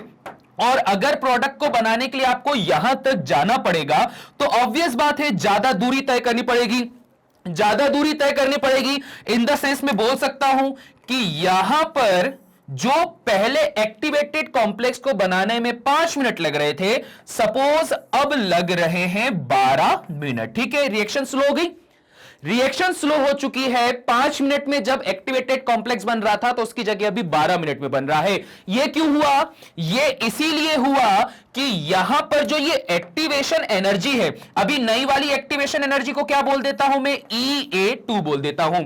पहले EA1 था, अभी EA2 है। तो एक्टिवेशन एनर्जी क्या दिखाई दे रही है आपको? बढ़ते हुए दिखाई दे रही है। एक्टिवेशन एनर्जी के बढ़ने की वजह से जो रिएक्शन पहले 5 मिनट में हो रही थी अब 12 मिनट में हो रही थी। तो इसका मतलब क्या बोला जाएगा कि जब कभी भी रिएक्शन स्लो होती है तो एक्टिवेशन एनर्जी क्या हो जाती है? हाई हो जाती है। इसलिए आंसर कौन सा आया है? ए वाला। क्लियर हो गई बात? इजी है ना? चलो फटाफट स्क्रीनशॉट लो इसका। ठीक है, ये रही कहानी। अब बढ़ते हैं आगे। ये पता है ग्राफ बहुत ज्यादा काम आती है, सारी चीजें आपको पढ़ना जरूरी होता है। अगला है अ rise in temperature increases the velocity of reaction. Temperature में जब आपने यहां पर इंक्रीज करवाया, ठीक है, टेम्परेचर बढ़ा तो वेलोसिटी ऑफ रिएक्शन क्या हो गई? इंक्रीज हो गई। It is because it results in velocity of reaction का मतलब क्या? वही रेट ऑफ रिएक्शन बढ़ गई है। सपोज कोई रिएक्शन 10 मिनट में हो रही थी, अब 5 मिनट में हो जाती है। ठीक है, क्या बोलता है? An increase number of molecular collision. Temperature बढ़ाने से क्या होगा? क्या increase number of molecular collision होंगे? Increase momentum of colliding molecules होगा? इंक्रीज द एक्टिवेशन एनर्जी होगा? या decrease in the activation energy होगा? ये 4 पॉइंट है। अब जरा समझना, ये क्वेश्चन बहुत कंफ्यूज करेगा। अब आप ये बोलोगे कि सर टेम्परेचर बढ़ाने से ऑब्वियस बात है पार्टिकल्स को मिलेगी एनर्जी। एनर्जी जितना ज्यादा मिलेगा उतना ज्यादा कोलाइड करेंगे, और जितना ज्यादा टकराएंगे तो उतना ज्यादा ये प्रोडक्ट बनाएंगे। ठीक है, पहले यही थिंकिंग आएगी आपको, पर यहीं पर आप गलती कर दोगे। क्यों गलती कर दोगे? याद करो, मैंने आप लोगों को बताया है कि जो प्रोडक्ट का बनना होता है, जब कभी भी प्रोडक्ट का बनना होता है, यह डिपेंड करता है नंबर ऑफ इफेक्टिव कॉलिजन पे, न कि नंबर ऑफ कॉलिजन के ऊपर। ठीक है, यह कहानी होती है। क्या होगा? प्रोडक्ट का बनना डिपेंड करता है नंबर ऑफ इफेक्टिव कॉलिजन पे। तो यहां पर एक बहुत ही सिंपल सी बात आपको बता के रखी गई है कि टेम्परेचर बढ़ाने पे कॉलिजन तो बढ़ता है, पर यह नहीं बताया कि क्या उसका इफेक्टिव कॉलिजन बढ़ रहा है। और अगर इफेक्टिव कॉलिजन नहीं बढ़ा तो ऑब्वियस बात है प्रोडक्ट बनने की जो रेट पहले थी वही अभी भी रहेगी। तो क्या सिर्फ और सिर्फ मॉलिक्यूलर कॉलिजन से कोई फर्क पड़ेगा? जवाब होगा सर नहीं पड़ेगा, क्योंकि ये मॉलिक्यूल के कॉलिजन की बात कर रहा है पर मॉलिक्यूल के इफेक्टिव कॉलिजन की बात नहीं कर रहा है। फिर बोलता है an increased momentum of colliding molecule. ये बोलता है टेम्परेचर बढ़ाने से मॉलिक्यूल के मोमेंटम बढ़ गए, वो बहुत तेजी से टकरा रहे हैं, पर अभी भी बात नहीं बोली कि तेजी से टकरा तो रहे हैं, पर जो इनका कॉलिजन हो रहा है क्या वो इफेक्टिव हो रहा है? नहीं बताया। 2 पॉइंट तो गए। Point number 3, an increase in the activation energy. यहां एक्टिवेशन एनर्जी में क्या हो रहा है? इंक्रीज। अभी थोड़ी देर पहले देखा था, एक्टिवेशन एनर्जी में इंक्रीज होने की वजह से क्या होता है? रिएक्शन स्लो हो जाती है, न कि फास्ट होती है। इसीलिए ये भी गया। तो सही आंसर कौन सा हो जाएगा? डी वाला, क्योंकि डी वाले में क्या होगा? टेम्परेचर जब आप बढ़ाते हो तो जो वो एक्टिवेशन एनर्जी वाला पार्ट होता है ना, वो क्या हो जाता है हमारे पास में? स्लो हो जाता। सॉरी, एक्टिवेशन एनर्जी क्या होती है? कम हो जाती है। एक्टिवेशन एनर्जी कम होगी तो वो जो बैरियर था वो भी क्या हो जाएगा? छोटा। ये देखो फटाक से बना देता हूं। पहले आप ऐसे प्रोडक्ट बना रहे थे तो एक्टिवेशन एनर्जी ये थी, फिर प्रोडक्ट ऐसे बन गया, एक्टिवेशन एनर्जी क्या हो चुकी है? कम हो चुकी है। तो ये कहानी होती है। क्लियर हो गई बात? क्वेश्चन समझ में आया? ऐसे क्वेश्चन ही तुम लोगों को कॉम्पिटिटिव एग्जामिनेशन में आएंगे, जेई नीट में। स्टेट लेवल में अगर ऐसे क्वेश्चन आ जाते हैं तो मान के चलो कि फिर उद्धार हो गया तुम्हारा, भयंकर वाले क्वेश्चन आ गए, क्योंकि मैक्सिमम यहां पर जो लोग हैं ना आंसर यही लगा के आएंगे, क्योंकि कॉलिजन थ्योरी उनने अच्छे से नहीं पढ़ के रखी हुई है। और हम लोग यहां पर मैग्नेट बेंच में क्या करके रखा? कॉलिजन थ्योरी तो बहुत मस्त तरीके से पढ़ के रखी हुई है। तो इस बात का ध्यान रखना, इंक्रीज नंबर ऑफ जो मॉलिक्यूलर कॉलिजन होता है वो इफेक्ट नहीं डालता है। अगर यहां लिखा होता increased number of effective molecular collision तो यह आंसर हो जाता। ठीक है, क्लियर हो गई बात? इजी है। चलो इसी बात पे स्क्रीनशॉट लो इसका। ठीक है, चलिए इसे भी कर देते हैं इरेज। बढ़ते हैं आगे। क्वेश्चन नंबर 83 बोलता है according to Arrhenius theory the activation energy is. Arrhenius की थ्योरी के अकॉर्डिंग एक्टिवेशन एनर्जी क्या है? The energy it should possess so that it can enter into an effective collision. ठीक है, क्या बोलता है कि कोई एनर्जी इसको प्रोड्यूस करना चाहिए, sorry, the energy it should possess, एक ऐसी energy that it can enter into effective collision, एक ऐसी एनर्जी जिससे ये इफेक्टिव कॉलिजन में एंटर कर जाए। The energy which the molecule should possess in order to undergo reaction। किसके बारे में बोल रहा है? ये एक्टिवेशन एनर्जी के बारे में बोल रहा है। अभी पॉइंट पढ़ते जाना, फिर समझना अच्छे से। पहले पॉइंट ने सिर्फ ये बोल दिया कि एक्टिवेशन एनर्जी एक्चुअल में वो एनर्जी होती है जो इफेक्टिव कॉलिजन को परफॉर्म करवाती है। पॉइंट नंबर 2 बोलता है कि the energy which the molecule should possess in the order to undergo reaction। Molecule के अंदर कोई एक ऐसी एनर्जी होगी जिस एनर्जी की वजह से वो आगे रिएक्शन को possess करता है, रिएक्शन को आगे बढ़ाता है। फिर आता है सी वाला point, the energy it has to acquire further so that it can enter into an effective collision.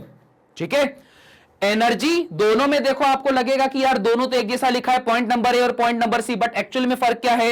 Energy it has to acquire further, बाद में, तुरंत नहीं। यहां पे क्या बोला है कि मॉलिक्यूल खुद के पास रख रहा है, द एनर्जी शुड possess। ठीक है, खुद possess करता है। यहां पे क्या करता है?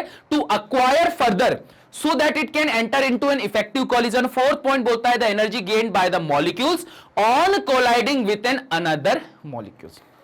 ये बोल के रखा हुआ है। मॉलिक्यूल के बारे में क्या बोला है? Energy gained by the molecule, energy जो मॉलिक्यूल ले लेता है on colliding with other molecule. ये कहानी बोली जाती है। मतलब समझ में आ गया चारों के रिगार्डिंग क्या हुआ। अब अगर मैं देखता हूं तो एक्टिवेशन एनर्जी एक ऐसी एनर्जी होती है जो कि किसी मॉलिक्यूल को दी जाती है जिस वजह से वो क्या कर सके, एक्टिवेटेड कॉम्प्लेक्स तक जा सके और उस एक्टिवेटेड कॉम्प्लेक्स के बाद में प्रोडक्ट बना सके। सो फॉर दैट रीजन सही आंसर कौन सा हो जाएगा? सी वाला। मॉलिक्यूल खुद से पजेस नहीं कर रहा है। ठीक है, अब तुम बोलो यहां पे कि तुमको सपोज आज खिचड़ी बनानी है। ठीक है, खिचड़ी बनाने के लिए क्या होगा? दाल चाहिए, चावल चाहिए, पानी चाहिए। ठीक, अब तुम बोलोगे कि सर खिचड़ी बनाना इज नोन एज प्रोडक्ट। अब तुमने क्या करा? पानी लिया, उसमें दाल, चावल वगैरह और भी जो फलाना ठिकाना जितनी चीजें होती तुमने डाल दी खिचड़ी बनाने के लिए। अब तुम बोलो कि सर यहां पर जितने भी दाल चावल के मॉलिक्यूल्स हैं सारे के सारे खुद भी तो एनर्जी पजेस करते हैं। इनकी जो खुद की पजेस्ड एनर्जी है इसकी वजह से ये एक्टिवेटेड कॉम्प्लेक्स में पहुंच जाएंगे, खिचड़ी बन जाएगी। होगा ऐसा? बर्तन में तुमने सारा खाना वाना डाल दिया और उसके बाद बोलते हो, तुम देखते रहते हो कि यार बन जाए खिचड़ी। क्या पॉसिबल है? नहीं पॉसिबल है। आपको खिचड़ी बनाने के लिए क्या करना पड़ेगा? सबको मिक्स करने के बाद में और आगे से होके एनर्जी देनी पड़ेगी। जब ये तुम उसे एनर्जी दोगे तब जाके ही वहां पर खिचड़ी बनेगी, और खिचड़ी का बनना is known as activated complex को क्रॉस करके प्रोडक्ट का फॉर्म होना। ठीक है, आज तो खिचड़ी ही बना डाली हम लोगों ने। एक्टिवेशन एनर्जी कितनी जरूरी होती है खिचड़ी बनाने में, देख रहे हो तुम। अभी तक तुम लोग को पता था कि एक्टिवेशन एनर्जी कितनी जरूरत है खिचड़ी बनाने में? अब चाहे तुम खिचड़ी बनाओ, चाहे बिरयानी बनाओ, चाहे पुलाव बनाओ, चाहे कुछ भी बनाओ, तो वहां इस एक्टिवेशन एनर्जी के कॉन्सेप्ट को ध्यान रखना कि मॉलिक्यूल्स की खुद की एनर्जी नहीं होती, उसको अलग से एनर्जी देनी पड़ती है जिस वजह से प्रोडक्ट का फॉर्मेशन होता है। चलो इसी बात पे स्क्रीनशॉट लो। ठीक, क्लियर हो गया। क्वेश्चन नंबर 83 भी हो चुका है, डन। बात करते क्वेश्चन नंबर 84 की। The energy of activation is, ये तो फॉर्मूला ही पढ़ा था। क्या फॉर्मूला पढ़ा था? Energy associated with the activated molecules. हटा दो हटा दो हटा दो। पहली बात तो नेगेटिव वाला फॉर्मूला पढ़ा था, तो ये पॉजिटिव वाला तो हटा ही दो। दो आता है आपके पास में, threshold energy minus energy of normal molecule, energy of product minus energy of reactant. तो जी नहीं, ये वाला तो पॉसिबल ही नहीं है, क्योंकि प्रोडक्ट माइनस रिएक्टेंट करते हो तो वो तो चेंज इन इंथैल्पी होता है, जबकि ये तो एक्टिवेशन एनर्जी की बात करता है। तो आंसर कौन सा होगा? बी वाला, threshold energy minus energy of normal molecule. तो ये हो गया इसका आंसर। क्लियर हो गई बात? इजी है। चलो इसका भी स्क्रीनशॉट लो। अब बढ़ते हैं क्वेश्चन नंबर 85 पे। विच of the following does not represent RNS equation? जरा आरएनएस इक्वेशन को लिख लेते हैं। याद है हमको आरएनएस इक्वेशन क्या बोलती है? K is equal to A into e to the power minus E A by R T. एक तो ये होता था, और एक इसका लॉगरिथमिक फॉर्म होता है। तो इसका लॉगरिथमिक फॉर्म क्या हो जाता है? log to the base 10 k, log to the base 10 k is equal to log to the base 10 a minus E A upon में 2.303 RT, ठीक है। ये वाला इसका क्या हो जाता था, लॉगरिथमिक फॉर्म हो जाता था। तो अब अगर आप देखते हो कि चारों में से कौन है जो इन दोनों को रिप्रेजेंट नहीं कर रहा है, तो सही आंसर कौन सा हो जाएगा, डी वाला, ठीक है, ये हो जाएगा। तो लीजिए, ये हो गया सॉल्व। चलो इसी बात पे स्क्रीनशॉट लो इसका।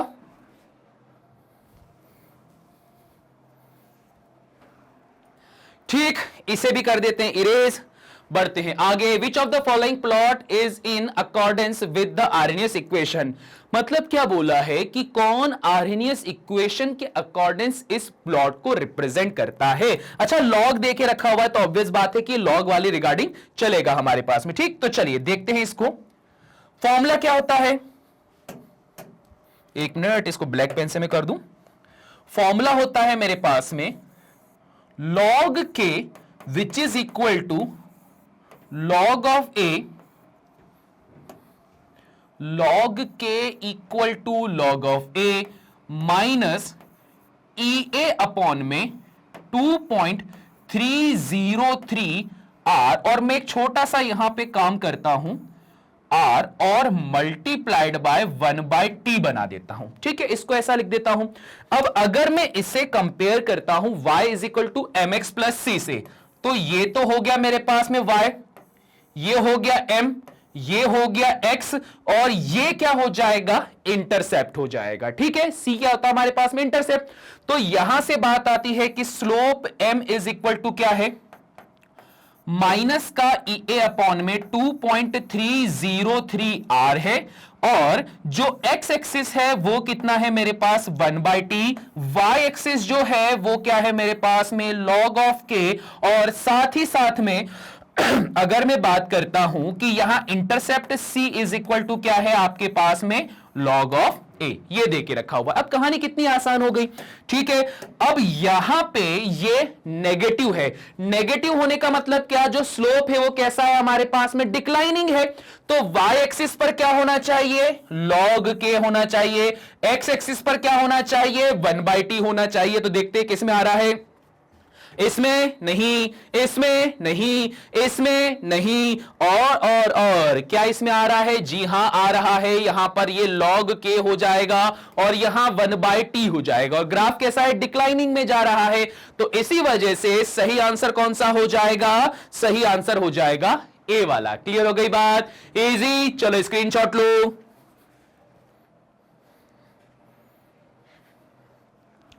ठीक है, चलिए बढ़ते हैं और आगे। क्वेश्चन नंबर 87 बोलता है activation energy is given by the formula, इसमें से किस फॉर्मूला एक्टिवेशन एनर्जी को रिप्रेजेंट करता है। याद करो, हम लोगों ने आर्हेनियस इक्वेशन में फर्स्ट ऑर्डर रिएक्शन के लिए एक आर्हेनियस इक्वेशन निकाली थी। उसमें हम लोगों ने क्या फॉर्मूला देखा था, उसमें हम लोगों ने फॉर्मूला देखा था log of K2 by K1 which is equal to EA upon में 2.303 R और T2 माइनस T1 अपॉन में T1 T2, ठीक है। यही वाला फॉर्मूला देखा था हमने। अब देख लेते हैं इसमें से इस फॉर्मूले को कौन रिप्रेजेंट कर रहा है। क्या फर्स्ट वाला रिप्रेजेंट करता है log K2 by K1, ठीक है। E अपॉन में 2.303 और R चल रहा है हमारे पास में, T2 T1 चल रहा है, ठीक है। यहां पर माइनस में आ रहा है, यहां पर माइनस में आ रहा है E अपॉन में, यहां पर T1 माइनस T2 आ रहा है, और यहां पे D नन ऑफ दिस आ रहा है। पर देखो यही दिख गया K2 by K1 E upon में 2.303 R T2 माइनस T1, तो सही आंसर कौन सा हो जाएगा, ए वाला। क्लियर हो गया, चलो इसका भी स्क्रीनशॉट लो। ठीक है, अब बात करते हैं नेक्स्ट क्वेश्चन की। नेक्स्ट क्वेश्चन बोलता है graph plotted between log k versus log k versus 1/t calculating the activation energy shown by. अभी थोड़ी देर पहले देखा था डिक्लाइनिंग में ग्राफ जा रहा था log k और 1/t का, तो वो कौन सा आंसर हो जाता है हमारे पास में, बी का। देखो क्वेश्चन आप ये मत सोचो कि रिपीट है, क्वेश्चन को जो बोलने का तरीका होता है ना वो अलग होता है। इसी वजह से आपको ये 100 एमसीक्यू की सीरीज करवाई जाती है, ताकि आपको पता चले कि एक ही क्वेश्चन को अलग अलग तरीके से कैसे दिया जा सकता है। तो सही आंसर कौन सा हो जाएगा? बी वाला, क्योंकि आपके पास में आरएनएस इक्वेशन में यहां पर के और 1/t को यहां पर रिप्रेजेंट करना है। चलो इसी बात पे स्क्रीनशॉट लो। ठीक है, चलिए बढ़ते हैं आगे अगले क्वेश्चन की तरफ। क्वेश्चन नंबर 89 बोलता है कोई एंडोथर्मिक रिएक्शन हो रही है with high activation energy for the forward reaction is given by the diagram. ठीक है, एबीसीडी 4 डायग्राम देके रखे हैं, एंडोथर्मिक रिएक्शन की बात की गई है। अब देखो एंडोथर्मिक रिएक्शन की कहानी क्या होती है ये पता ही होगा। एंडोथर्मिक रिएक्शन क्या होता है कि वो रिएक्शन जहां रिएक्टेंट को एनर्जी देते हैं जिससे कि प्रोडक्ट बनते बनते एनर्जी बढ़ जाती है। ठीक है, ये कहानी है। अब देखो यहीं पर आपको ये देखना है, जैसा पहला वाला ऑप्शन देखा तो ये देखो ये एनर्जी का ग्राफ है, रिएक्टेंट प्रोडक्ट। ठीक है, रिएक्टेंट और प्रोडक्ट में आपको साफ दिखाई देगा कि यहां पे रिएक्टेंट से प्रोडक्ट बनते समय एनर्जी घट रही है। अगर एनर्जी घटी तो ये क्या हो गया? ये हो गया एक्सोथर्मिक, मतलब ये तो ऑप्शन में नहीं रहा। अगर मैं बात करता हूं इसकी, यहां पर भी सेम सिचुएशन है, एनर्जी घट रही है, तो ये भी कैंसल। अब बात करते हैं सी और डी की। सी और डी की बात करते हैं, रिएक्टेंट से प्रोडक्ट एनर्जी बढ़ रही है, रिएक्टेंट से प्रोडक्ट एनर्जी बढ़ रही है। अब आता है सवाल कि सर सी और डी दोनों में तो सेम सिचुएशन है, तो इसका सही आंसर क्या होगा? तो यहां पर आता है मेन पॉइंट। अब ध्यान रखना, एंडोथर्मिक रिएक्शन वो रिएक्शन होती है जिसमें रिएक्टेंट से प्रोडक्ट जब बनाया जाता है तो उस टाइम पर आप एनर्जी प्रोवाइड करते हो, ताकि जो लार्ज एनर्जी बैरियर होता है, जो ज्यादा एनर्जी बैरियर होता है, वो क्या करवाया जा सके? क्रॉस करवाया जा सके। यहां पे एनर्जी बैरियर देखो बड़ा है, देख रहे हो? यहां पर यह है एनर्जी बैरियर जो बड़ा है, और यहां अगर बात करता हूं तो एक छोटा एनर्जी बैरियर है। तो ध्यान रखना, एंडोथर्मिक रिएक्शन वो होती है जहां पर लार्ज एनर्जी बैरियर हो, जिसे क्रॉस करवाने के लिए आपको हाई अमाउंट ऑफ एनर्जी देना पड़े। तो सही आंसर कौन सा हो जाएगा? सी वाला। क्लियर हो गई बात? ठीक है, ये ऐसे देखो, क्वेश्चन आपको जब ऐसा लगा होगा कि पहली बार में देखा, देखते से आपने बोल दिया वाह यार कितना सिंपल सा क्वेश्चन है, हम तो यूं चुटकी बजाते ही आंसर दे देंगे। बट एक्चुअल प्रॉब्लम क्या होती है कि यही क्वेश्चन ही तो कंफ्यूजन क्रिएट करते हैं, क्योंकि यहां देखो सी और डी दोनों ही आंसर होने वाले थे, पर सही आंसर कौन सा निकला है? सी वाला। एक पॉइंट यहां से निकल कर आया कि जो आपके पास में एंडोथर्मिक रिएक्शन होती है, यहां पे हाई एनर्जी बैरियर देखने को मिलते हैं, न कि स्मॉल एनर्जी बैरियर। क्लियर हो गई बात? इजी है। चलो स्क्रीनशॉट लो इसका। ठीक है, चलिए बढ़ते हैं हम लोग आगे। अगला question, consider an endothermic reaction. एक एंडोथर्मिक रिएक्शन देके रखी हुई है यहां पे, जहां पर आपको क्या मिल रहा है? एक्स से वाई प्रोडक्ट मिल रहा है। द एक्टिवेशन एनर्जी देके रखी हुई है, एक देके रखी हुई ईबी और एक देके रखा हुआ ईएफ। तो आपके पास में ईबी जो है वो बैकवर्ड डायरेक्शन में होने वाली एक्टिवेशन एनर्जी है, और जो ईएफ है वो फॉरवर्ड डायरेक्शन में होने वाली रिएक्शन है। मतलब आपके पास में यहां एक्चुअली हो ये रहा है कि जब आप x से y बना रहे हो ना, तो अगर बैकवर्ड और फॉरवर्ड दोनों बोल रहा है तो ये क्या होना चाहिए? एक रिवर्सिबल रिएक्शन। इस रिवर्सिबल रिएक्शन में फॉरवर्ड डायरेक्शन पे एक्टिवेशन एनर्जी क्या है? EF, और बैकवर्ड डायरेक्शन पे एक्टिवेशन एनर्जी क्या है? EB। ये देके रखी हुई है। अब यहां पर आप लोगों से एक टॉपिक पूछा गया, मतलब इसके ऑप्शन पूछे गए जनरल। अगर यह सिचुएशन होती है तो इन जनरल इन चारों में से क्या ऑप्शन होना चाहिए? अब अगर यहां बात की जाए कि कंसीडर एन एंडोथर्मिक रिएक्शन ये हो रही है, एक्स से वाई बन रहा है। रियलिटी क्या है? एक्स से वाई बन रहा है, पर बोला जा रहा है कि अगर फॉरवर्ड और बैकवर्ड है तो ये चांस भी बनते हैं, और अगर एक एंडोथर्मिक रिएक्शन बढ़ रही है तो एंडोथर्मिक रिएक्शन के बारे में हम लोगों ने क्या पढ़ के रखा हुआ था कि एक इरिवर्सिबल टाइप की रिएक्शन बन सकती है। जैसे आपने खाना बनाया, खाना बनाते टाइम पे दाल चावल रोटी सब्जी जो कुछ भी बनाते हो तो यहां पर आप उसको हीट प्रोवाइड करते हो। कभी ऐसा देखा है क्या कि हीट प्रोवाइड करने के बाद दाल चावल रोटी सब्जी बना दी और उसकी हीट बाहर निकाल दी तो दाल चावल रोटी सब्जी अपने वापस पुराने स्टेट पे आ जाए? ऐसा तो होता नहीं है। अब यहां पर यह बोलता है कि सपोज रिएक्शन एक्स से वाई जा रही है, एंडोथर्मिक रिएक्शन हो रही है, तो अगर मैं इसमें फॉरवर्ड और बैकवर्ड का कॉन्सेप्ट लेकर भी आ जाऊं तो यहां कॉन्सेप्ट क्या हो जाएगा? ऑप्शन होगा ए वाला कि जो बैकवर्ड की एक्टिवेशन एनर्जी होगी वो कम होगी और फॉरवर्ड की एक्टिवेशन एनर्जी क्या हो जाएगी? ज्यादा हो जाएगी। मतलब बी सी डी तो हटा ही दो, ये तो इक्विलिब्रियम की स्टेट बोल देगा, यहां पर ये बोल देगा कि भैया ये तो रिएक्शन हो ही रही है।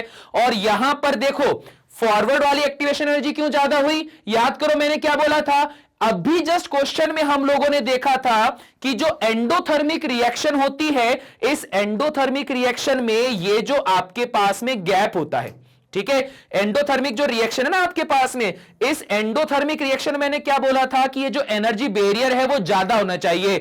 एनर्जी बैरियर से मतलब क्या? यहां से यहां आपके पास में एक्टिवेशन एनर्जी बन रही है। मैंने बोला था ना एक्टिवेशन एनर्जी, एनर्जी बैरियर ये बड़ा होना चाहिए एंडोथर्मिक रिएक्शन में। तो इसी पॉइंट को लेते हुए यहां पर ये पॉइंट आया है कि एक्टिवेशन एनर्जी ज्यादा है क्योंकि एनर्जी बैरियर बड़ा है, तभी ये फॉरवर्ड रिएक्शन को परफॉर्म कर रहा है। सिंस फॉर दैट यहां क्या आंसर आ जाएगा? यहां आंसर आ जाएगा हमारे पास में ए वाला। ठीक है, चलो इसका भी स्क्रीनशॉट लो। ठीक है, चलिए अब आता है हमारा अगला पार्ट जो कि होने वाला है असर्शन रीजन। इंपॉर्टेंट पार्ट है, जरा देखना। Instantaneous rate of reaction is equal to dx by dt। Instantaneous rate of reaction dx by dt होता है। जी हां, दुनिया की कोई सी भी आपके पास रेट ऑफ रिएक्शन हो उसके लिए general formula dx by dt होता है। ठीक है, it is the rate of reaction at any particular instant of time. ठीक है, यह बोल के रखा हुआ है। अब यहां पर छोटा सा एक पॉइंट समझना, यह पॉइंट यहां पर बहुत क्रूशियल है। जब आप थ्योरी पढ़ोगे और उसके बाद जब इस क्वेश्चन पे जाओगे तब आएगा मेन इधर पे ये वाला पॉइंट। ठीक है, अभी थोड़ा पॉइंट समझो कैसा है। अगर कोई केमिकल रिएक्शन में इस तरह से परफॉर्म करवाता हूं, ठीक है, यहां पे आएगा कंसंट्रेशन, यहां पर आएगा टाइम, बिल्कुल सही। अब इस पे मैंने ये बोला कि कोई rate of reaction for reactant चल रही थी ऐसे। ठीक है, अब यहां पर आपने बोला कि इंस्टेंटेनियस रेट ऑफ रिएक्शन निकाला, तो हम लोगों ने बुक में पढ़ के रखा हुआ है कि सपोज ये एक पॉइंट है, इस पॉइंट पे जो वैल्यू आ गई वो इंस्टेंटेनियस रेट ऑफ रिएक्शन होती है। ठीक है, ये पढ़ लिया आपने। इसका मतलब यह होता है कि it is the rate of reaction any particular instant of time.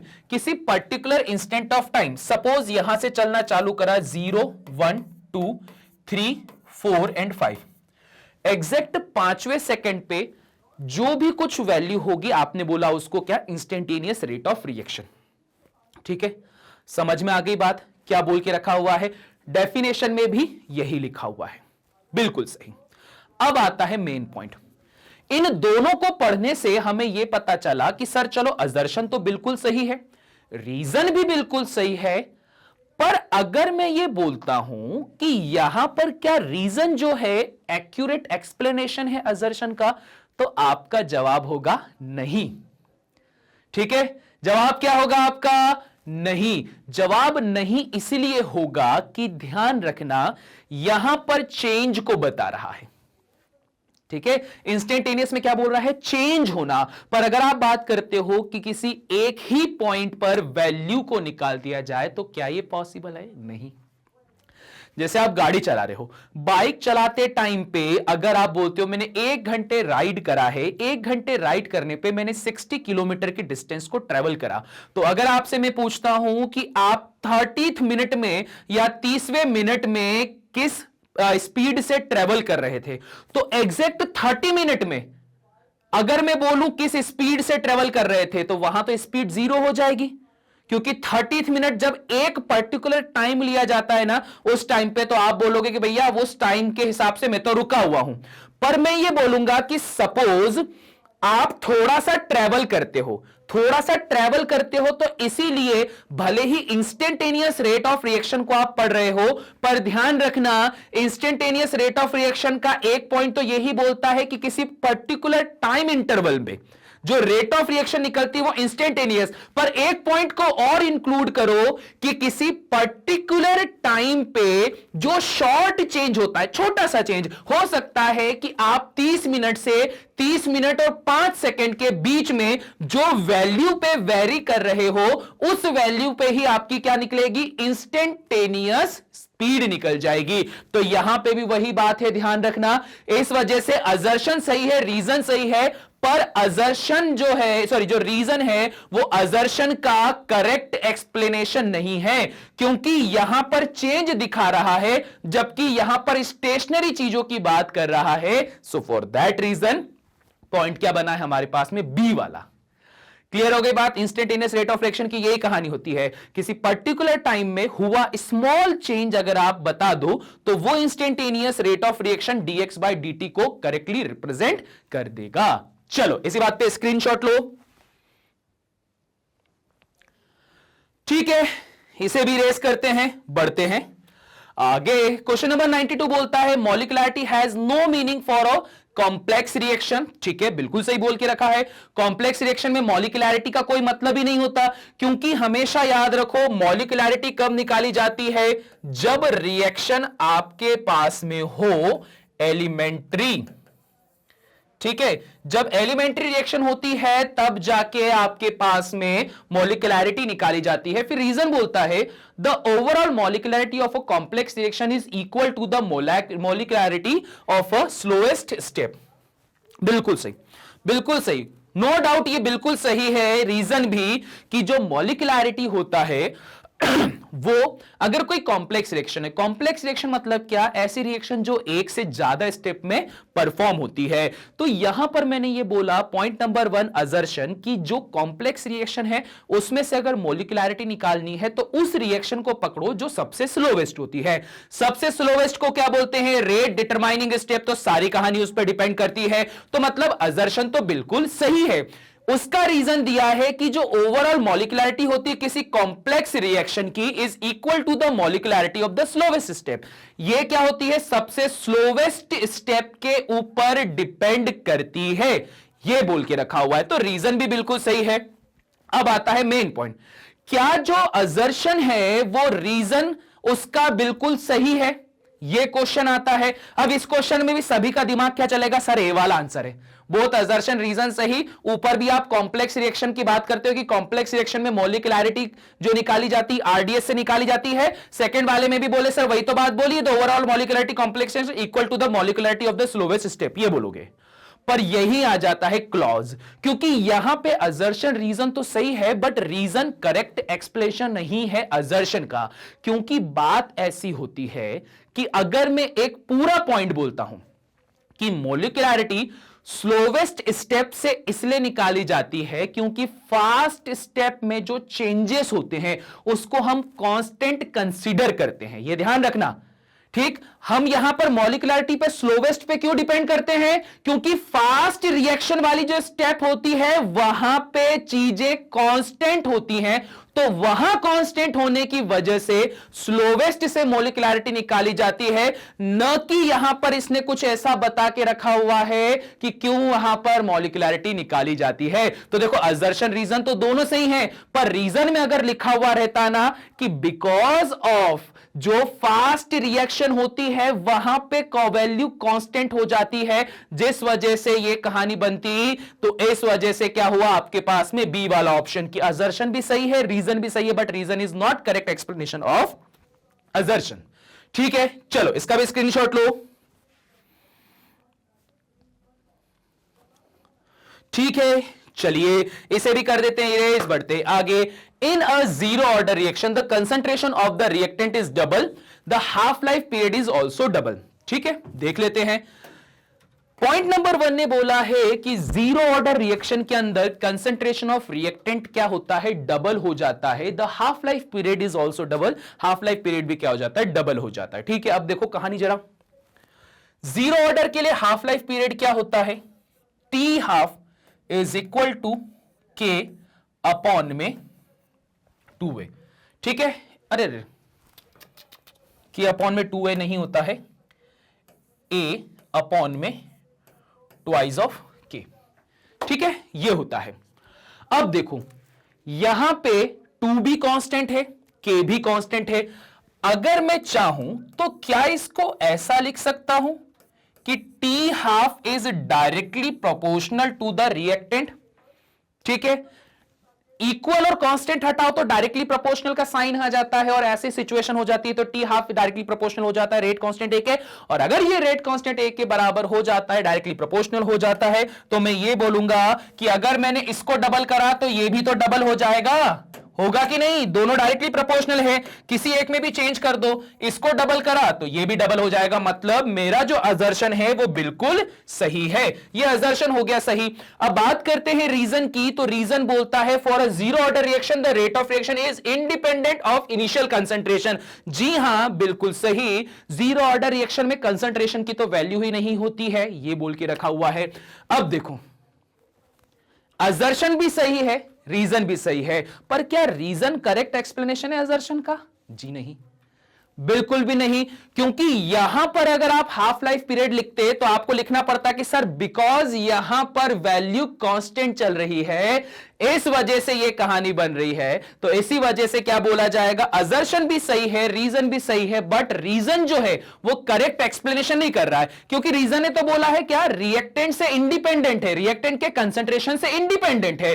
पर यहां दिखाई दे रहा है कि रिएक्टेंट के कंसंट्रेशन से इंडिपेंडेंसी नहीं बन रही है, टाइम और कंसंट्रेशन दोनों एक दूसरे से रिलेट कर रहे हैं, डायरेक्टली प्रोपोर्शनल। तो इस वजह से आंसर कौन सा हो गया, बी वाला। स्क्रीनशॉट लो इसका भी अब।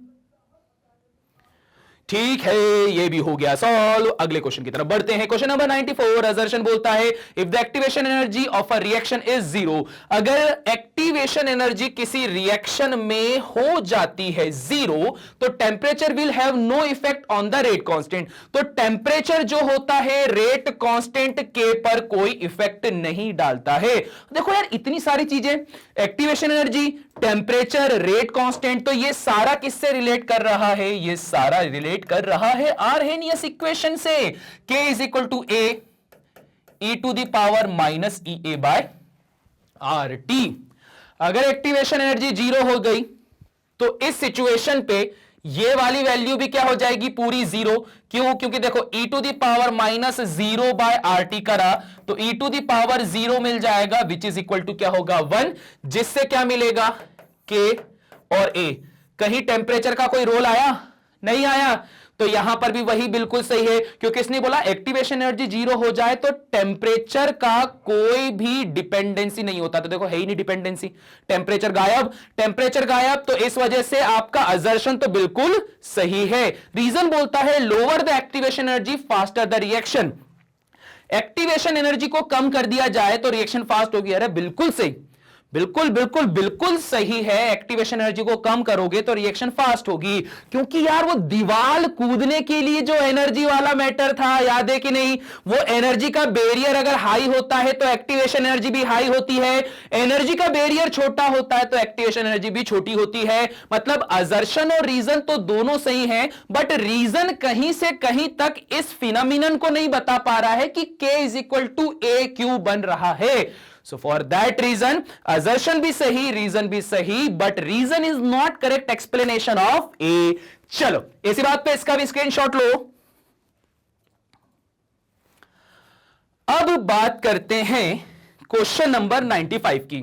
According to steady state hypothesis in a multi step reaction, ठीक है, स्टेडी स्टेट हाइपोथेसिस के अकॉर्डिंग जो मल्टी स्टेप रिएक्शन होती है, the change in the concentration with the time for reactive intermediate is zero. Multi step reaction मतलब क्या, कि suppose कोई रिएक्शन एक से ज्यादा स्टेप में होती है, स्टेप 1 हो गई, स्टेप 2 हो गई और स्टेप 3 हो गई, ठीक है, ये अलग अलग स्टेप में होती है। द इंटरमीडिएट, सॉरी मतलब पहले बोला है कि यहां पर जो इंटरमीडिएट होगा अकॉर्डिंग टू स्टेट है ना, दो मल्टीपल स्टेप में होता है तो reactive concentration with the time for the reactive intermediate is 0। Reactive intermediate का जो टाइम होता है वो होता है 0। जी हां, बिल्कुल सही है। याद करो, एक से ज्यादा स्टेप में अगर रिएक्शन होती है तो ये जो रिएक्टिव इंटरमीडिएट होते हैं ये बहुत शॉर्ट टाइम के लिए बनेंगे। मतलब ये है कि आपको यहां पर ए से सपोज डी बनाना है, ठीक है। ए से डी बनाने के लिए पहले आपको ए से बी बनाना पड़ा, फिर बी से सी बना और उसके बाद में सी से डी बना। तो यहां पे बी और जो सी है वो क्या है, वो आपके पास में रिएक्टिव इंटरमीडिएट है, ठीक है। ये जो रिएक्टिव इंटरमीडिएट होते हैं वो इतना फास्ट बनते हैं कि यहां आपको दिखाई भी नहीं देते, तो बहुत जल्दी जल्दी बनेंगे और जल्दी जल्दी बन के खत्म होंगे और प्रोडक्ट बना देंगे। इसलिए बोला क्या है कि रिएक्टिव इंटरमीडिएट क्या हो जाते हैं, लगभग 0 हो जाते, दिखाई नहीं देते, इतने फास्ट बनते। मतलब जो आपका असर्शन है वो बिल्कुल सही है। पर रीजन की बात करता हूं, the intermediates are so reactive, बात आ गई भाई, जल्दी जल्दी बनते हैं, जल्दी जल्दी खत्म होते हैं। क्यों? क्योंकि ये बहुत ज्यादा रिएक्टिव होते हैं, that after a brief initial period that concentration rise from 0 to small value, थोड़ी सा बढ़ता है, बढ़ने के बाद में अपना काम करके वो तुरंत हट जाते हैं and remains constant for most of the duration of the time of the reaction. मतलब क्या हुआ कि जो केमिकल रिएक्शन परफॉर्म हो रही है इसमें जो बनने वाला इंटरमीडिएट है, ये इंटरमीडिएट क्या होता है, बहुत जल्दी बनता है, बहुत जल्दी बनेगा, जल्दी खत्म हो जाएगा। तो इस वजह से यार ये तो दिखाई नहीं देता। अब दिखाई नहीं देता तो क्यों दिखाई नहीं देता? क्योंकि हाईली रिएक्टिव होता है। So for that reason assertion is true, reason is true, and also reason is the correct explanation of assertion. So सही आंसर कौन सा हो जाएगा? ए वाला। क्लियर हो गई बात? इजी। चलो स्क्रीनशॉट लो फिर, ठीक है, इसका स्क्रीनशॉट लिया। क्वेश्चन नंबर 96 पे बढ़ते हैं। क्वेश्चन नंबर 96 बोलता है कि half life period of a reaction of first order reaction is independent of initial concentration. ये इनिशियल कंसंट्रेशन से इंडिपेंडेंट होता है। रीजन बता के रखा है, क्योंकि half life period for the first order reaction होता है टी हाफ, ठीक है। क्या बता के रखा हुआ है? ये होता है आपके पास में T half is equal to 0.693 by K. तो देखो यहां पर सब कुछ दे दिया है। ये जो आपके पास हाफ लाइफ पीरियड है for a first order reaction, यहां इस फॉर्मूले में कहीं पर भी मुझे कंसंट्रेशन दिखाई ही नहीं देता है। दैट मीन्स ये पूरी तरह से कंसंट्रेशन से इंडिपेंडेंट है। मतलब असर्शन भी सही है, रीजन भी सही है, और रीजन ने ही तो असलियत में बताया कि कंसंट्रेशन दिखाई ही नहीं देता, तो डिपेंडेंसी कैसी होगी? मतलब सही आंसर कौन सा होगा? ए वाला। असर्शन भी सही, रीजन भी सही, और साथ ही साथ में रीजन जो है is the correct explanation of this assertion. ठीक है, चलो स्क्रीनशॉट लो। ठीक है, क्वेश्चन नंबर 96 हो चुका है, डन। इसे कर देते हैं इरेज। क्वेश्चन नंबर 97 पे बढ़ते हैं। 97 बोलता है असर्शन पे, यहां कहानी बोलता है कि the photochemical reaction and have equal quantum efficiency. तो देखो एक वर्ड यहां पर आया है क्वांटम इफिशियंसी। इफिशियंसी का मतलब तो क्या होता है पता ही होगा, कि जो वो पावर को अपन रेट करते हैं या वर्क को रेट करते हैं कि इतनी पावर दे रहे हैं तो इतना वर्क हो जा रहा है, ठीक है। पर यहां जो वर्ड आया है आपके पास में क्वांटम, तो ये कहां से रिलेट करता है? तो इसे जरा बता देता हूं। याद करो क्लास 11th एटॉमिक स्ट्रक्चर, जहां आप लोगों ने पढ़ के रखा हुआ था फोटोकेमिकल इक्वेशन। नहीं, क्या पढ़ा था आप लोगों ने? जो आपके पास में थी ना, वो आइंस्टाइन इक्वेशन बताते थे। कौन सी इक्वेशन थी यार? वो आपके पास में थी फोटोकेमिकल रिएक्शन। फोटोकेमिकल रिएक्शन वाली ही थी, जिसके अंदर आपके पास में क्या होता था कि जब कभी भी इलेक्ट्रॉन को आप किसी फोटोकेमिकल सब्सटेंस के ऊपर डालते थे तो वहां से क्या होगा कि एनर्जी बाहर निकलती थी। एनर्जी जो बाहर निकलती थी वो फोटोन के रूप में बाहर निकलती थी। अब उस फोटोन की एनर्जी को हम लोग किससे रिप्रेजेंट करते थे? हम लोग रिप्रेजेंट करते थे उसको क्वांटा से, और यहां पे जो वो क्वांटा है उसी से ये क्वांटम वर्ड आएगा। मतलब आपके पास में यह रहेगा कि ये फोटो इलेक्ट्रिक इफेक्ट को रिप्रेजेंट कर रहा है। जहां पे आप ये बात करते हो कि सपोज कोई फोटोकेमिकल रिएक्शन, एग्जांपल देता हूं, जैसे आपके पास में है H2 प्लस Cl2 से आपने यहां पर बनाना है 2HCl और एक बार आपने बनाया H2 प्लस Br2 से ट्वाइस ऑफ HBr। ठीक है, अब इसके ऊपर आपने क्या करा, सनलाइट डाला। तो जैसे ही आपने इसके ऊपर सनलाइट डाला तो ये सनलाइट डालना ही क्या होता है, फोटोन की बॉम्बार्डमेंट करना, मतलब क्वांटा वाली एनर्जी को इसे देना। तो अब जैसे आप इसे देखते हो तो यहां एक पता चला इक्वेशन नंबर 1, एक पता चला इक्वेशन नंबर 2। क्लोरीन और ब्रोमीन में क्लोरीन का साइज छोटा होता है, मतलब बॉन्ड लेंथ कम होगी, बॉन्ड लेंथ कम होगी तो ऑब्वियस बात है बॉन्ड स्ट्रांग बनेगा। तो इसे तोड़ने के लिए ज्यादा एनर्जी चाहिए, इसे तोड़ने के लिए कम एनर्जी चाहिए। So for that reason equation number 1 का जो एनर्जी अमाउंट होगा वो ज्यादा होगा 2 से। एनर्जी अमाउंट का मतलब क्या, क्वांटम इफिशियंसी। यहां इसकी क्वांटम इफिशियंसी ज्यादा है, इसकी कम है। जबकि असर्शन क्या बोलता है, असर्शन आपके पास में बोलता है कि ये जो कहानी होगी ये आपके पास में सेम होगी, क्वांटम इफिशियंसी सबकी सेम होगी, मतलब ये बात तो बिल्कुल गलत है। रीजन पे आते हैं, both the reaction proceed bye similar mechanism. दोनों सिमिलर मैकेनिज्म से होते, जी नहीं, दोनों सिमिलर मैकेनिज्म से नहीं होते हैं, दोनों में अलग अलग मैकेनिज्म होता है। HCl को बनाने के लिए हमेशा सिर्फ और सिर्फ इस फोटो इलेक्ट्रिक इक्वेशन के फोटोकेमिकल रिएक्शन की जरूरत पड़ती है, प्लस HBr के लिए ऐसा नहीं होता है। तो रीजन क्या हो गया, ये भी गलत हो गया। सही आंसर क्या हो जाएगा, असर्शन एंड रीजन दोनों क्या है हमारे पास में, गलत होंगे। The D option, if the assertion and reason both are false. चलो क्वेश्चन नंबर 97 स्क्रीनशॉट लो। ठीक, ये भी हो गया done. Question number 98, vision is not a photochemical reaction. अब देखो क्या बात करता है विजन, विजन मतलब क्या, देखना।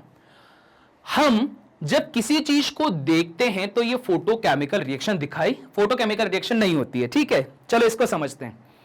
और अच्छी चीज पता याद आई मुझको, अगर किसी फिजिक्स वाले से आप पूछोगे कि हमें चीजें क्यों दिखाई देती हैं, तो वो क्या बोलेगा, उसका बोलना रहेगा फिजिक्स वालों का कि ये चीजें हमें दिखाई देती है बिकॉज ऑफ रिफ्लेक्शन। ठीक है, अगर थोड़ा और डीप में गए तो सामने वाले ये बोलेंगे कि हमें चीजें क्यों दिखाई देती है, तो सामने वाले क्या बोलेंगे, बिकॉज यहां पर फिनोमिनन होता है फोटोकेमिकल रिएक्शन का। ठीक है, या जो आपके पास में वो रहता है ना, क्या नाम से, फोटो इलेक्ट्रिक इफेक्ट का।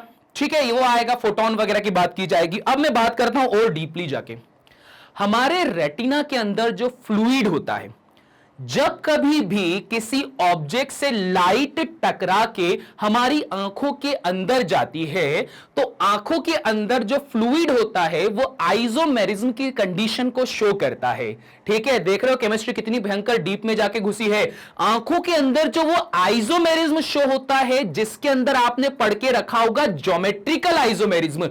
तो इस ज्योमेट्रिकल आइसोमेरिज्म की वजह से जो यहां पे ऑब्जेक्ट मूव करता है, या जो लाइट होती है, लाइट क्या करता है हमारे उसमें, वो डी और एल वाले मूवमेंट को जनरेट करता है, जिस वजह से हमें चीजें दिखाई देती, मतलब लाइट की तो जरूरत है। तो देखना is also a photochemical reaction, तो यहां पर असर्शन तो गलत है। Reason, halogenation of alkanes is a photochemical reaction. Alkane group का, जैसे आपके पास में क्या था याद है, वो रिएक्शन हम लोगों ने पढ़ी हुई थी, CH4 मीथेन में अगर मैं Cl2 मिलाता हूं तो ये मैक्सिमम CCl4 तक जाके रुकती है रिएक्शन। और यहां पर क्या बोला गया था, ये एक फोटोकेमिकल रिएक्शन है, सनलाइट इसके ऊपर पड़ती है तभी ये इनिशिएट होती है, प्रोपगेट होती है और टर्मिनेट होती है। तो सही आंसर कौन सा हो जाएगा, ई वाला, कि आपका असर्शन तो गलत है क्योंकि वो बोलता है देखना is not a photochemical reaction, जबकि देखना is also photochemical reaction. Reason तो बिल्कुल सही है कि हेलोजिनेशन जो होता है अल्कीन्स का, वो क्या होता है, फोटोकेमिकल रिएक्शन होता है। अल्कीन्स लिखा हुआ है ना, मैंने अल्केन लिखा हुआ है, कोई बात नहीं, अल्कीन बना दो। अल्कीन बनाने में क्या हो जाएगा, डबल बॉन्ड हो जाएगा, क्या हो जाएगा, C2H4। ये लो, हो गया, क्लियर हो गई बात, इजी है। चलो इसका भी स्क्रीनशॉट लो। अब सेंचुरी पूरा होने पे सिर्फ 2 क्वेश्चन बचे हुए हैं। Question number 99, glow worm shows chemical ठीक है। केमिल्यूमिनेसेंस, ल्यूमिनेसेंस मतलब क्या होता है? चमक। केमिल्यूमिनेसेंस मतलब क्या? कि केमिकल के कारण चमक। ग्लो वर्म क्या हो जाएगा? या ये जो कीड़े मकोड़े होते हैं जो चमक रहे हैं, जैसे जुगनू हो गया, चमकने वाले बिच्छू हो गए, और इसी तरह से वर्म्स होते हैं। तो जो ग्लो वर्म्स होते हैं वो केमिकल ल्यूमिनेसेंस को जनरेट करते हैं। जी हां, बिल्कुल, इनके अंदर केमिकल रिएक्शन की वजह से ये लाइट जनरेट होती है। Reason, glowworm emits light due to oxidation of protein. यहां पर जो लाइट जनरेट होती है बिकॉज ऑफ प्रोटीन का ऑक्सीडेशन करने की वजह से, या फिर लुसिफेरिन प्रेजेंट इन इट। बिल्कुल सही, आपके पास में यहां असर्शन भी सही है, रीजन भी सही है, और जो रीजन है वो करेक्ट एक्सप्लेनेशन है असर्शन का। ये जो वो जुगनू वगैरह होते हैं ना, जुगनू वगैरह चमकते ही इस तरह से हैं। ठीक है, जुगनू जुगनू वर्ड से मुझे बादशाह का गाना याद आ गया, जिसके ऊपर भयंकर रील बनने वाली है। भयंकर रील बनती है ना उसके ऊपर, ठीक है, चमकू जैसे जुगनू करके। तो यहां पर भी ऐसी कुछ कंडीशन है। खैर ये तो केमिस्ट्री वाली बात है, उन लोगों को क्या ही पता। ग्लोवर्म्स जो होते हैं उनके अंदर क्या होगा? प्रोटीन का ऑक्सीडेशन का होता है, जिसको हम क्या, या फिर ल्यूसिफेरिन नाम का कंपाउंड प्रेजेंट होता है, जिससे उनमें चमक होती है। तो अब इसका भी स्क्रीनशॉट ले लीजिए। चलिए, अब आता है question number 100। The rate of reaction is always negative. बोलता है क्या रेट ऑफ रिएक्शन हमेशा नेगेटिव होती है? हमको बेवकूफ बना रहा है, बताओ। हम लोगों ने तो पढ़ के रखा हुआ है ना कि रेट ऑफ रिएक्शन में क्या होता है? एक रिएक्टेंट, एक प्रोडक्ट। तो यहां पर जो रेट ऑफ रिएक्शन होता है, इसमें जो रिएक्टेंट होता है, ठीक है, रिएक्टेंट होता है वो लगातार कम होता रहता है। इसीलिए आप dR/dt लिखते हो, पर वहीं पर जो प्रोडक्ट होता है वो तो अपीयर होते जाता है। So for that reason assertion तो हो गया गलत, क्योंकि असर्शन बोलता है हमेशा नेगेटिव होना नहीं, रेट ऑफ रिएक्शन पॉजिटिव भी होती है। ठीक है, तो असर्शन सही, असर्शन क्या है हमारे पास में? गलत।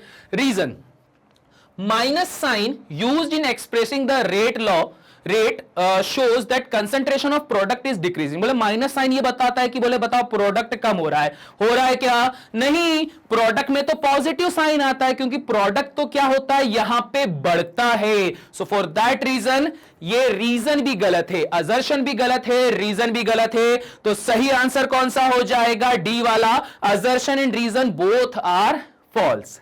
क्लियर हो गया? ठीक, चलो इसका भी स्क्रीनशॉट लो। ठीक है, तो बस इसी नोड के साथ में ही हमारे 100 क्वेश्चन हो चुके हैं पूरे। 100 क्वेश्चन की सेंचुरी हम लोगों ने लगा दी। आई होप सो आपको बढ़िया मजा आया होगा इन सभी क्वेश्चन में। कुछ कैलकुलेशन वाला पार्ट था, कुछ कॉन्सेप्ट थ्योरी वाला पार्ट था, और कुछ ऐसे क्रिटिकल क्वेश्चंस भी थे जिनमें लगता तो था कि आंसर कुछ और होगा, पर निकल कर कुछ और आता था, है ना? ऐसी कुछ कहानी थी। अब देखो आपके लिए इंपॉर्टेंट इंफॉर्मेशन, अगर आप बात करते हो, जैसा आप YouTube में अभी हमें देख रहे हो, वैसे ही हम लोग magnetbrains.com की ऑफिशियल साइट पर भी अवेलेबल हैं, जहां पे 100% फ्री ऑनलाइन एजुकेशन आपको प्रोवाइड की जाती है, और यहां पर आपका रजिस्ट्रेशन भी बिल्कुल फ्री है। रजिस्ट्रेशन तो क्या, रजिस्ट्रेशन के बाद के लेक्चर भी बिल्कुल फ्री होते हैं। उसके बाद आपके पास में टन्स ऑफ कोर्सेस हैं, अप टू जो क्लास 12 तक रहता है, किंडरगार्टन से लेकर क्लास 12, और उसके अंदर भी अब एनटीएससी, ओलंपियाड और भी, ठीक है, चीजें आएंगी, पता चल जाएगा आगे। अब इसके अंदर भी क्या होता है, जैसे आप यहां पे अपने रिगार्डिंग किसी भी क्लास को करते हो सिलेक्ट, तो उस क्लास में से जो जो भी फैकल्टीज लेक्चर लेती हैं वो सभी फैकल्टीज यहां पर आपको मिल जाएंगी। आपको सिंपली वॉच नाउ पे करना है क्लिक। वॉच नाउ पे क्लिक करने के बाद इस तरह से कंटेंट आपके पास अवेलेबल हो जाएगा, जहां आपको पहले फुल चैप्टर वीडियोस देखना है, उसके बाद में NCERT solution, one shot revision, और उसके बाद में जैसे आज हमने करा था एमसीक्यू, उसको करना है। ठीक है, इतना कुछ जब कर लोगे ना, तो इतना कुछ करने के बाद में एग्जामिनेशन में 100 आउट ऑफ 100 आना तो बिल्कुल इजी हो जाएगा। ठीक है, यह होती है कहानी।